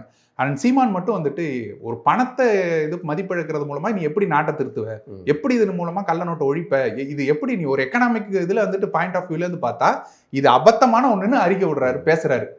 எனக்கெல்லாம் அப்ப குழப்பம், என்ன இப்படி ஒரு புரட்சிகரமான திட்டம் இது வந்துட்டு இருக்கு. ஏன்னா அப்ப கட்சிக்குள்ள பெருசா நான் வந்துட்டு உள்ள ஈடுபாட்டுல வரல அப்ப அந்த காலகட்டத்துல. மேலோட்டமா பார்த்தா சூப்பர் மாஸ்டர் ஸ்ட்ரோக் எல்லாரும் சொல்லிட்டு இருந்தாங்கல்ல, எல்லாரும் சொன்னாங்கல்ல. அப்போ மொத்த மக்களோட இதா இருக்கும்போது அண்ணன் தெளிவான ஒரு முடிவை எடுத்து அதை சொல்றதெல்லாம் இருக்குல்ல, ஒவ்வொரு காலகட்டத்திலையும் பார்த்துட்டே வரேன் நான். அண்ணன் எடுத்து வைக்கக்கூடிய ஒவ்வொரு முடிவுகளும் சரி, பல பேர் கட்சியில இருந்து நீக்கும் போதெல்லாம் நான் அண்ணன்ட்ட வந்துட்டு ரொம்ப கெஞ்சிருக்கிறேன், அண்ணன் ஏன்னா இது வேண்டாம் அப்படிலாம் சொல்லும் போதெல்லாம் இதுதான்டா சரியான முடிவுன்னு அவர் சொல்லுவார். பின்னாடி நமக்கு அது நிரூபிக்கும், அவங்க எங்க போய் நிக்கிறாங்க, என்னவா பேசுறாங்க, நம்மளை எப்படி வந்துட்டு இழிவுபடுத்துறாங்கிறதெல்லாம் பார்க்கும்போதுதான் அண்ணனுக்கு சரியான முடிவை தெரிஞ்சுதான் அவர் எடுக்கிறாரு அப்படிங்கிறது எல்லாமே எங்க தெரியும்னாக்க அடுத்த 6 மாத காலத்துக்குள்ள அவர் எடுத்த முடிவு என்ன அப்படிங்கறத நமக்கு உணர்த்திடும். அதுபோல இப்ப நம்ம தனிப்பட்ட பாதை தான். கட்சிக்கு வர்றவங்க மற்ற கட்சிக்கு வர்றது வேற, அது வந்து ஏதோ காசு பார்க்கலாம் பதவி வாங்கலாம் அப்படின்னு வர்றது வேற. நாம் தமிழர் கட்சிக்கு வர்றவங்க 2009 இனப்படுகொலை பார்த்த ஒரு உணர்வு சார்ந்த ஒரு தம்பிமார்களை தானே வருவாங்க. அப்படி வர்றவங்க ஏன் வெளியே போக வேண்டிய சூழல் வருது? இல்ல, நமக்கு உணர்வு சார்ந்து வர்றவங்களுக்குள்ள அது உணர்வோட இருக்கிறதோடய நம்ம இருக்கணும்ல. அந்த பாதை கடினமான பாதை, ரொம்ப தொலைதூர பார்வை. அது நமக்கு வந்துட்டு இன்னைக்கு வர்றோம் நாளைக்கு எம்எல்ஏங்கிற மாதிரி கிடையாது. அப்ப அதை புரிஞ்சுக்கிட்டு அது நெடுந்தூர ஓட்டங்கிறத தெரிஞ்சுக்கிட்டு இலக்கு ஒன்றுதான், இனத்தின் விடுதலை. அந்த இனத்தின் விடுதலை தான் என்னோட நோக்கம்னு நினைச்சிட்டாக்க நாம் தமிழ் கட்சியை நோக்கி, நாம் தமிழ் கட்சியை விட்டு வெளியேறவே முடியாது உங்களால். அந்த கொள்கை பிடிப்பிலிருந்து உங்களால வெளியேறவே முடியாது. ஆனா அதுவும் குறிப்பா அதிமுக பக்கம் போகவே முடியாது. ஆனா அதுவும் திமுக பக்கம் வாய்ப்பே இல்லை. ஆனா நமக்கு வந்துட்டு சமரசங்கள் வருதுன்னு வச்சுக்கோங்க. இல்ல இன்னைக்கு நான் வந்துட்டு செலவு பண்ணிட்டேன், இது வரைக்கும் செலவு பண்ணிட்டேன், உங்களை கட்சி செலவு பண்ண சொல்றதே இல்லை. அண்ணன் ஒருபோதும் நீ வந்துட்டு இதுக்காக ஒரு 20 லட்சம் செலவு பண்றா, 30 லட்சம் செலவு பண்றான்னு ஒருபோதும் சொல்றது இல்லை. உன்னால என்ன முடியுமோ அதை நீ செய், முடியலன்னா விட்டுரு, நம்ம என்ன இருக்கோ அதை வச்சு பண்ணிக்குவோம். அவ்வளவுதான் வந்துட்டு அண்ணனுடைய பேச்சா இருக்குமே தவிர இன்னும் வரைக்கும் சொல்றோம் நம்ம ஒரு சந்தா திட்டத்தை கொண்டு வருவோம்னு. நான் கட்சி ரொம்ப பொருளாதாரத்தில் இருக்கும்பொழுது ஒரு சந்தா திட்டத்தை கொண்டு வருவோம், அதை வந்துட்டு எல்லாருக்கிட்டே இருந்து கொண்டு வந்தோம்னாக்கா மாத சந்தாவா வாங்கினோம்னா கட்சியினுடைய பொருளாதாரத்தை நம்மளால கொண்டு வருவோம். ஒரு மேடை அமைப்புக்கோ ஒரு மாநாடு நடத்துறதுக்கோ நமக்கு வந்துட்டு இன்னும் பிச்சை எடுக்கிற நிலைமையில இருக்க வேண்டாம்னு சொன்னாக்க அண்ணன் சொல்ற இது என்னன்னா, நாளைக்கு அவனுக்கு செலவுக்கு காசு இருக்குமானே தெரியாதவன் அத்தனை பேர் கட்சிக்குள்ள இருக்கான்டா, பொறுப்புல நம்ம போட்டு வச்சிருக்கோம்டா, அவன்கிட்ட நீ சந்தான்னு நீ போய் வாங்கினீன்னா அது கட்டாயப்படுத்தி வாங்குற மாதிரி இருக்கும், அவனுக்கு தோணுச்சுன்னா அவன் கொடுப்பான் விட்டுருன்ட்டாரு. அதுதான் அவரோட இதுவே வந்துட்டு நீங்க சந்தான்னு சொன்னீங்கன்னா அது கட்டாயமாயிடுது, அப்போ அந்த கட்டாயம் படுத்தவே கூடாது. அவனுக்கு தோன்றதை அவன் கொடுக்கட்டும், விட்டுரும்பாரு. அதே தான் வேட்பாளர் வரைக்கும். உன்னால என்ன செலவு பண்ண முடியுமோ நீ அதை பண்ணு. நீ வந்துட்டு எல்லாரையும் இது பண்ணணும்னு அவசியம் இல்லை. உன்னால வந்துட்டு 1000 பேரை கூட்டிட்டு உன்னால ஊர்வலம் போக முடியும்னா போ. அத்தனை பேருக்கு சாப்பாடு பண்ண முடியும்னா பண்ணு. அதே நேரத்தில் உன்னால பண்ண முடியாதுன்னாக்கா ஒன்று கட்சி கேள்வி கேட்க போறது இல்லை. நீ வேட்பாளர், நீ கருத்தியல் ரீதியா போய் மக்கள் மத்தியில சந்தி, தொடர்ந்து அது போதும். அவ்வளவுதான் என்னுடைய எதிர்பார்ப்பா இருக்குமே தவிர வந்துட்டு அதுல எந்த விதத்திலும் இல்லை. விஜய் வந்து பேசினதுல வந்து உச்சமா நம்ம அவரை இவர்கிட்ட இருந்தால் ஆலோசனைகள் வாங்குறாரு, எல்லாம் பண்ணியிருக்காரு. ஆனால் கடைசியில் அந்த நன்றி கூட இல்லாம மாதிரி நேற்றைய நிகழ்வில் கூட வந்து சீமானை மறைமுகமாக களத்தில் இல்லாதவங்களை பற்றிலாம் நாங்கள் பேச முடியாது அப்படின்னு நிறைய விஷயங்கள் பேசுகிறாருல்ல. இல்லை, நமக்கு களத்தில் இல்லாதவங்க யாருங்கிறது மக்களுக்கு தெரியும்ல. ஒரு பிரச்சனை நடக்குதுனாக்க ஓடி ஒளிந்து கொள்கிறவன் தலைவன் அல்ல. அந்த மேடையில அவர் என்ன சொல்றாருன்னா, உங்களை நம்பிதான்ப்பா நான் வந்திருக்கேன், என்னை கைவிட்டுறாதீங்கிறாரு. அண்ணன் சீமான் இதுவரைக்கும் பேசின அத்தனை மேடைகள்லையும் பார்த்தீங்கன்னாக்க, நீ அத்தனை பேரும் என்னை கைவிட்டு போனாலும் நான் ஒத்தையால நின்று கத்துவேண்டா, இது என்னுடைய கொள்கை, என்னுடைய தமிழ் தேசியம் அப்படிங்கிறது தான் அண்ணன் சீமான் சொல்றாரு. அதுதான் தலைவனுக்கும் மற்றவர்களை நம்பி வரக்கூடிய நடிகனுக்கும் உண்டான வித்தியாசமாக இருக்கிறது. நீங்க கொள்கை ரீதியாக நின்று ஒரு தலைவனால இந்த தமிழ் தேசியத்தை நான் படைத்து விட முடியுங்கிற நம்பிக்கையோட நிற்கக்கூடிய ஒரு தலைவனால நான் முன்னால் நிற்பேன், நான் நிற்பேங்கிற தைரியம் தான் உனக்கு இருக்கணும். அதன் மூலமாக நான் நிற்கிறது வந்துட்டு 1000 பேர் பலம், அந்த 1000 பேர் பலம் எல்லாரும் பின்னாடி வா அப்படிங்கிறது தான் இருக்கு. புலி வருது நான் கீழே படுத்துக்கிறேன் எல்லாரும் என் மேலே வந்து படுத்துக்கோங்கிற மாதிரி உங்களை நம்பித்தாண்டா நான் வர்றேங்கிறது வந்துட்டு தலைவனுக்கு உண்டான பண்பு இல்லை. அது மீண்டும் மீண்டும் அவர் நிரூபிச்சுட்டு வர்றார். நான் பல இடங்களில் சொல்லியிருக்கிறேன், விஜய் அவர்கள் இன்னும் பொது வெளியில வந்து பேச பேச நமக்கு நல்லது. ஏன்னா அவர் பேசாமலே இருந்தாக்க மக்கள் வந்துட்டு ஒரு பிம்பத்தில் இருந்தாங்க விஜய் பெருசு அப்படின்னு சொல்லிட்டு. ஒரு மாநாடு போட்டாரு, அடுத்த மாநாடு போட்டாரு, அடுத்தடுத்த கூட்டங்கள் நடத்தும் போதுதான் அந்த கட்சி எப்படியான கட்சிங்கிறது தெரியுது, அதுக்கு வரக்கூடிய கூட்டம் எப்படியான கூட்டங்கிறது தெரியுது. விச வச்சு கொண்டுருவேன்றதா இருக்கட்டும், இல்லை வந்துட்டு என் புள்ள செத்தா கூட பரவாயில்ல நான் விஜயை பக்கத்துல பார்த்துட்டேங்கிறத, இதெல்லாம் மக்கள் மத்தியில என்னவா போய் சேருதுன்னா, அட இப்படியுமாடா ஒரு கூட்டம் தமிழ்நாட்டுக்குள்ள இருக்குது, இவங்களுக்கும் நமக்கு வந்துட்டு பக்கத்திலேயே வாழ்ந்துகிட்டு இருந்திருக்கோமா அப்படின்னு கையை பிடிச்சி கடிக்கிற கூட்டத்துக்கூடயா நம்ம இருந்திருக்கோங்கிற அளவுக்கு வந்துட்டு மக்கள் மத்தியில கொண்டு போய் சேர்க்குது. ஆனா அவங்க பெரும்பான்மையா அந்த ஜென்சி கிட்ஸ் அதிகமா மாறிட்டு அது ஒரு வகையில திராவிடத்தின் வீழ்ச்சி அப்படின்னு நான் நினைக்கிறேன். அது திராவிடத்தின் வீழ்ச்சி இல்லை, அதாவது அரசியல் பேசாம ஒரு தலைமுறையை நம்ம உருவாக்கிட்டோமோ அதுதான் அப்படிங்கிற. இப்ப அண்ணன் சீமானை தவிர அரசியலை புரிதலோடு பேசக்கூடிய தலைவர்கள் இல்லாம போயிட்டாங்க. நீங்க திராவிடம் பேசி பேசிதான் வளர்ந்தது அப்படிம்பாங்க. திமுக கட்சி பொதுவாகவே தமிழ்நாட்டில் நமக்கு திராவிடம் பிடிக்கலையோ அது ஒரு காலகட்டத்தில் வாசிப்பு தளத்தை உருவாக்கிச்சு. அப்படி அரசியல் ரீதியான உரையாடல்கள் இருந்தது. பிறகு அவங்க இலக்கு அடைஞ்சிட்டாங்க, அதிகாரத்தை பிடிச்சிட்டாங்க, நாற்காலி அடைஞ்சாச்சு, அதோட குவிச்சாச்சு, அதோட முடிஞ்சு போச்சு. அதுக்கப்புறம் அரசியல் புரிதல் உருவாக்குனா அவங்களுக்கு தான் பாதிப்பு பிரச்சனை. அதனால அது வந்த உடனே அதிகாரத்தை பிடிச்ச உடனே சொல்லிட்டாங்க, மாணவர்கள்லாம் ஓர பாருங்க நாங்க பாத்துக்கிட்டோம் சொல்லிட்டாங்க. அதனால அவங்க வந்துட்டு அந்த அரசியல் புரிதலை நிறுத்திட்டாங்க. அப்ப புரிதலை ஏற்படுத்துறதுங்கிறது அண்ணன் சீமான் தான். ஒரே அவர் பேசி உருவாக்குறாரு. அந்த உருவாக்குனது எல்லாமே வந்து அவர் சொல்லுவாரு, ஏன்னா ஓட்டு போடுறவங்கலாம் படிச்சுக்கிட்டு இருக்கான் அப்படின்ட்டு. அந்த படிச்சுக்கிட்டு இருக்க பசங்கள் எல்லாம் வந்து எல்லாம் இல்ல நீங்க படிச்சுட்டு இருக்கிறதுல இப்போ இந்த கூட்டத்துக்குள்ள போறவங்கன்னா எத்தனை சதவீதம் நீங்க நினைக்கிறீங்க? அதெல்லாம் ரொம்ப ரொம்ப ரொம்ப குறைவு. நீங்க மொத்த மாணவர்கள் படைக்குள்ள, மொத்த இளைஞர் படைக்குள்ள அந்த கூட்டத்துல போய் இப்படியாக நெருங்கி சாகக்கூடிய அல்லது வந்துட்டு மலை ஏறி குதிக்கக்கூடிய, மரம் ஏறி குதிக்கக்கூடிய கூட்டங்கிறது ரொம்ப ரொம்ப குறைவு தான். நம்ம பார்க்கும்பொழுது வந்துட்டு இப்படியாவும் ஒரு கூட்டம் இருக்குதான்னு நமக்கு வந்துட்டு அவர்கள் அடையாளப்படுத்தி காட்டுறாங்க. நான் இப்படி கூட சொல்லுவேன், விஜய் அவர்களுக்கு விழக்கூடிய ஓட்டுங்கிறது பெரும்பான்மை இளைஞர்கள் ஓட்டு தான். ஆனா இளைஞர்கள் ஓட்டுல பெரும்பான்மையை விஜயால் எடுக்க முடியாது. அது வந்துட்டு உறுதியா நான் சொல்றேன். அது நாம் தமிழர் தான் பெரும்பான்மை ஓட்டை எடுக்கும், மற்ற கட்சிகளும் பிரிக்கும். அதை தாண்டி தான் வந்துட்டு விஜய் குழுமை தவிர விஜயால வந்துட்டு இளைஞர்கள் ஓட்டுல பெரும்பான்மையை அவரால் பிரிக்க முடியாதுங்கிறத நான் உறுதியா நம்புறேன். சரி, இப்ப இந்த கரூர் மாதிரியான ஒரு சம்பவம் நடக்குது, அதுல குழந்தைகள் பெண்கள் எல்லாம் உட்பட பலர் இறந்துருக்காங்க, 41 பேர் இறந்துருக்காங்க. அதுக்கப்புறம் நடக்கிற நிகழ்வுக்கும் அதே குடும்பமாக வந்து பார்க்கக்கூடிய ஒரு கூட்டம் வருது. எல்லாத்தையும் நீங்கள் காசு கொடுத்து கூட்ட முடியாது. அது இல்லாமல் விஜய்க்கு காசு கொடுத்து கூட்ட வேண்டிய தேவையில்லை, ஏன்னா ஒரு நடிகர் திரை கவர்ச்சி அப்படின்னு. இப்படி போகிற மக்களை பற்றி என்ன நினைக்கிறீங்க? நம்ம அது பாவப்பட வேண்டியதாக தான் இருக்குது. நம்ம கட்சிக்காரங்களே பல இடத்துல சொல்லியிருப்பாங்க, ஆட்டுக்கார அலமேலு படத்துக்கு ஆட்டை வந்துட்டு பார்க்க வந்தாங்கன்னு. நான் தனிப்பட்ட முறையில் பார்த்தது என்னன்னாக்க, சுந்தரா டிராவல்ஸ்னு ஒரு படம் வந்துச்சு. ஆமாம், அந்த படத்தோட பஸ்ஸையும் அந்த படத்துல நடிச்ச எலியையும் ஒரு கூண்டுக்குள்ள வச்சு ஊர் ஊரா கூட்டிட்டு வந்தாங்க. நான் எங்க ஊர் கிராமத்துல இருந்து ஒரு வேனு பிடிச்சி மக்கள்லாம் ஒண்ணு சேர்ந்து வேனு பிடிச்சி அந்த பஸ்ஸை பார்க்க போறேன்னு நாகப்பட்டினத்துக்கு பஸ் பிடிச்சி போனாங்க. எதுக்கு? அந்த எலியை பார்க்கறதுக்கு. அப்போ அவ்வளவுதான் மக்களுடைய எண்ணமா இருக்குது. அவங்க வந்துட்டு ஒரு சினிமாவில் வந்தது, ஒரு பெரிய திரையில வந்தது, ஒரு டிவியில வந்ததை நம்ம வந்துட்டு நேர்ல போய் பார்க்குறோங்கிறது வந்துட்டு அவங்களுக்கு ஒரு மிகப்பெரிய விஜய் அப்படி ஒரு எலியை பார்க்க வர்றாங்களா? அது நான் அப்படி சொல்ல வரல. நான் சொல்றேன், அவர் வந்துட்டு ஒரு நடிகனாக ஒரு பிம்பமா பார்க்கும்பொழுது அவங்க வந்துட்டு ஒரு பெரிசா இருக்கு, அவர் நேர்ல போய் பார்த்தரணும் அப்படிங்கிறதுக்காக தான் வர்றாங்களே தவிர அவர் என்ன பேச போறாரு, நமக்காக என்ன திட்டங்களை வைக்க போறாரு, அது சரியானது தானா, அது பொய்யானதா? இப்போ சொல்றாரு, நான் வந்துட்டு வீட்டுக்கு ஆளுக்கு ஒரு வீடு கட்டி கொடுப்பேங்கிறாரு. நம்ம வந்துட்டு இப்போ 2 கோடி குடும்பங்களுக்கும் நீங்க வீடு கட்டி கொடுத்துருவீங்களா, 2.5 கோடி குடும்பங்களுக்கும் வீடு கட்டி கொடுத்துருவீங்களான்னு கேட்டா வந்த பிறகு என்ன சொல்லுவாங்க, அதெல்லாம் ஏற்கனவே வீடு இருக்கிறவங்கள. நான் எப்படி திமுக சொல்லுதோ தகுதியான மகளிருக்கு மட்டும்தான் ஆரம்பிச்சாங்களோ அந்த மாதிரி நீங்க வந்து தகுதியானவர்களுக்கு மட்டும்தான் வீடுன்னு ஆரம்பிக்க போறீங்க இல்லையா? இல்ல எல்லாருக்கும் ஆரம்பிக்க போறீங்கன்னா குறைஞ்சபட்சம் இன்னைக்கு தேதியில வந்துட்டு வீடு கட்டுவவர்களுக்கு கொடுக்கக்கூடிய உதவித்தொகைங்கிறது 3.5 லட்சம் ரூபாய். அந்த 3.5 லட்சம் ரூபாய் நீங்க கொடுக்கறதாவே வச்சுக்கிட்டா கூட 9 லட்சம் கோடி அதுக்குண்டான செலவாகுது. இந்த 9 லட்சம் கோடியை எங்க இருந்து திரட்டுவீங்க?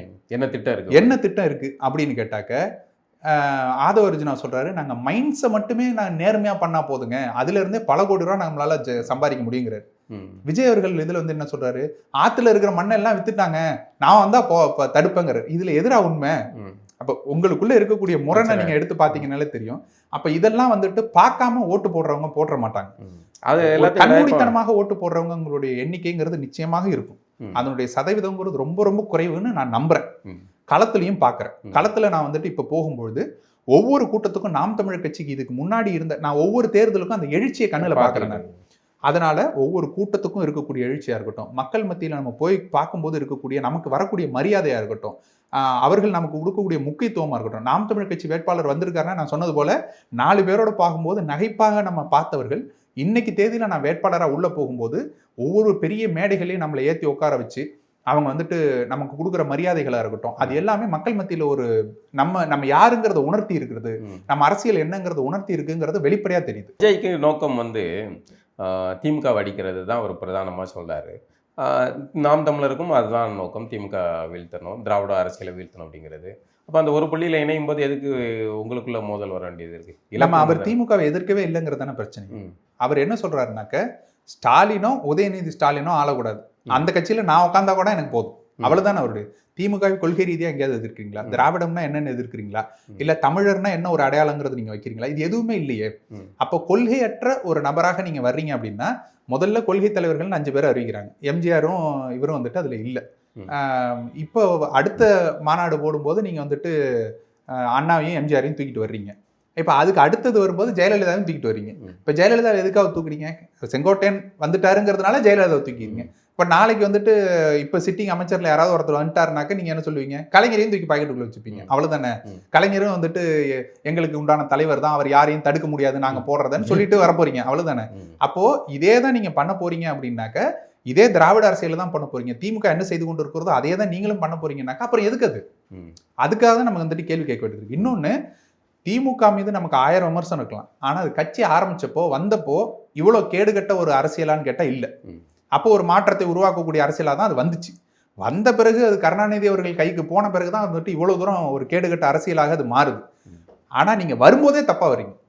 அப்போ நாம வந்துட்டு ஒரு தலைமுறையை மாற்றி கொண்டு வந்து இந்த திராவிடத்தை வீழ்த்தி விடணும், தமிழ் தேசியத்தை தமிழர்களுக்கு உண்டான உரிமையை நிலைநாட்டிடணும்னு பாடம் கற்பிச்சு எல்லாரையும் கொண்டு வந்து நிறுத்தும் போது இது எல்லாரையும் நீ அப்படியே கையை பிடிச்சு கொண்டு போய் திரும்ப இந்த திராவிட குப்பைக்குள்ளே தள்ளுறது இருக்குல்ல, துரோகம். அந்த துரோகத்தை தான் நம்ம வந்து எதிர்க்கிறோம். நீ கொண்டு வரக்கூடிய அரசியலை சரியாக கொண்டு வாங்க.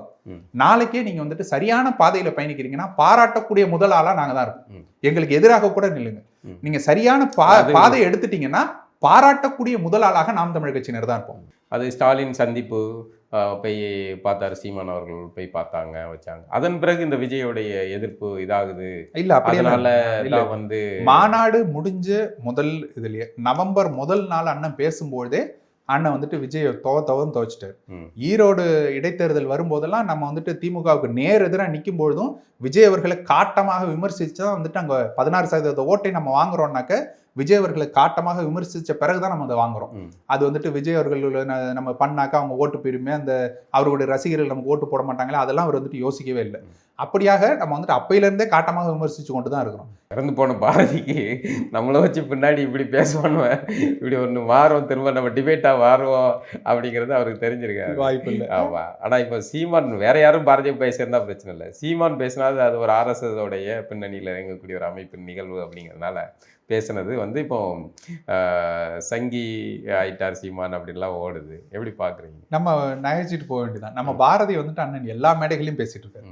இன்னும் சொல்ல போனால் நேற்று வந்துட்டு ஒரு காணொலி எல்லாருக்கும் சுற்றுல வருது. என்னன்னு பார்த்தீங்கன்னா, அண்ணன் சீமான் அவர்கள் திராவிட மேடையில இருந்து, பெரியாரிய மேடையில இருந்து அண்ணன் ஐயா பாரதியை வந்துட்டு எவ்வளவு தூரம் பாராட்டி பேசியிருக்கிறாரு அப்படிங்கறது வந்துட்டு இப்ப என்னெல்லாம் பேசுறாரோ அது எல்லாத்தையும் பெரியாரிய மேடையில இருந்து அண்ணன் சீமான் பேசியிருக்கிறாரு. அப்ப எங்கடா போச்சு உங்களுக்கு பாரதி மீது இருந்த வெறுப்பெல்லாம்? அப்படி இப்ப வந்து சொல்றாங்க பாரதி வந்துட்டு கஞ்சா குடிச்சாராம், பாரதி வந்துட்டு ஓடி ஒளிஞ்சுக்கிட்டாராம், அந்நியர்களுக்கு பயந்தாராம், இது பண்ணாராம். ஏண்டா டேய், ஈவேரா பண்ணாத கெட்ட பழக்கங்களாடா. அவரை பத்தி நம்ம பேச ஆரம்பிச்சோம்னாக்க, நான் இப்ப இந்த பேசிட்டு வெளில போறேன்னா என்ன கைது பண்ணி உள்ள போட்டுருவாங்க. அந்த அளவுக்கு வந்துட்டு நடந்ததை சொன்னா சொல்றேன். அதுவும் அவரு ஒப்புதலோட புத்தகத்தை கண்டென்ட் நீங்க வாசிச்சாலே என்ன பிடிச்சி உள்ள போடுவாங்க. அந்த அளவுக்கு வந்துட்டு அவரு பண்ணி வச்சிருக்கிற கெட்ட பழக்கங்கள் நடுவுல நீங்க பாரதியை தூக்கிட்டு வந்து கொண்டு வராங்க. இப்ப அதுக்குதான் அண்ணன் சீமான் சொல்றாரு, நீ வந்துட்டு ஒரு திராவிடங்கிற ஒரு கட்டமைப்பை கட்டி வச்சிருக்கிற. இந்த பாரதி என்பது எப்படி ஈவேராவுக்கு நேர் எதிரான ஒரு பிம்பமாக இருக்குதுங்கிறத நீ பாரு அப்படிங்கிறார். ஏன்னா நீ தமிழை சனிங்கிற, தமிழ் வந்துட்டு காட்டு மிராண்டி மொழிங்கிற, தமிழ் வந்துட்டு அழிஞ்சு போயிருங்கிற, ஆங்கிலத்துல பேசுங்கிற, வேலைக்காரோட ஆங்கிலத்துல பேசுங்கிற, இது எல்லாத்தையும் நீ சொல்ற. பாரதி என்ன சொல்றான்? தமிழ் மொழி போது இனிமையானது யாதும் காணுங்கிறாங்க, தமிழினி மெல்லச்சாகும்னு சொன்னவனை பேதைங்கிறான். அவன் ஒரு பைத்தியக்காரன்டா, பைத்தியக்காரன் சொல்றாங்கிறான். தமிழில் எல்லா அறிவியலையும் கொண்டு வந்து சேருங்கிறான். வள்ளுவன் போல் கம்பனை போல் ஒரு கவியே நான் பார்த்தது இல்லைங்கிறான். இப்படியாக தமிழை வந்துட்டு போற்றி பாராட்டுகிற ஒரு பாரதியை நேர் எதிராக உனக்கு வைப்பேன். இந்த நீ யாரை பார்ப்பனன்னு சொல்லி ஒதுக்கி ஒதுக்கி வச்சு யாரை போற்றாம தமிழர்கள் படித்து விடாம பார்த்து கொண்டாயோ, அந்த பார்ப்பன கடப்பாரை எடுத்து உன்னுடைய திராவிட கோட்டையை உடைப்பேன் அப்படிங்கிறார் அண்ணன் சீமான். இல்ல அது சொல்றதுனாலதான் வந்து சீமான் சங்கி அப்படிங்கிற வாதம் வந்து வலுக்கிற மாதிரி ஒரு நல்லதுதாங்கிற. நீங்க வாதம் வரட்டும், வாத பிரதிவாதங்கள் வரும்போதுதான் யார் சொன்ன கருத்து சரியானது, யார் சொன்ன கருத்து தவறானதுங்கிறது வரும். எங்களை நோக்கி விமர்சனங்களை நீங்க அதிகமா வைக்கதான் நாங்கள் எந்த அர்த்தத்தில் அதை சொன்னோங்கிறதை விளக்குவதற்குண்டான இது வரும். அப்ப வாதி பிரதிவாதங்கள்ங்கிறது வரணும். விமர்சனங்கள் வந்தாக்க ஓடி ஒளிஞ்சுக்கிறதுக்கு தாவாக்க போல நம்ம இல்லாம, நம்ம கட்சியினர் அத்தனை பேரும் வந்துட்டு எதன் அடிப்படையில் நம்ம சொல்றோம், எதனால வந்துட்டு பாரதி எங்களுக்கு பாட்டன் அப்படிங்கறத நம்ம வந்துட்டு எடுத்து சொல்றோம்.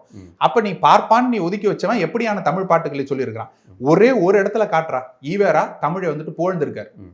தமிழ் மொழி போல ஒண்ணு இல்லப்பா, தமிழ்ல இருக்கிறது போல மற்ற மொழிகள்ல இல்ல, தமிழ் சிறந்த மொழின்னு எங்கேயாவது ஒரு இடத்துல போட்டி இருக்காரு நீ காட்டு. அப்புறம் வந்துட்டு அவர் மொழி பற்றாளர்.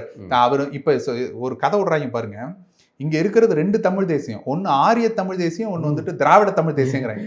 நீ ஆரியத்துக்குள்ளேயும் திராவிடத்துக்குள்ளேயும் அடங்குறதாடா தமிழ் தேசியம் அப்படிங்கிற நம்ம கேள்வி எழுப்பணும்னாக்க ஓடி போயிடுறாங்க. திராவிடன்னா என்னன்னாக்கா இப்போ வரைக்கும் பதில் சொல்ல மாட்டாங்க, ஓடி போய் ஒளிஞ்சுக்கிறாங்க. அது இப்போ வந்து ஈரோட்டு கடப்பாறைக்கும் பாரதி பார்ப்பான் கடப்பாறைக்கும் முதல்ல பாரதி கடப்பாறையை கொண்டு நாங்க திராவிடத்தை இடிப்போங்கிறோம், அவர் ஈரோட்டு கடப்பாறை கொண்டு தமிழ் தேசியத்தை இடிப்போங்கிறார். ரெண்டுல எது வெல்லுது அப்படிங்கறத நம்ம வந்துட்டு கூடிய சீக்கிரம் பார்ப்போம். இந்த 2026 தேர்தல் ஒரு ஒரு ஒரு நெருக்கடியானது, எதையுமே கணிக்க முடியாத ஒரு 4 முனை போட்டிகளாக உருவாகுது.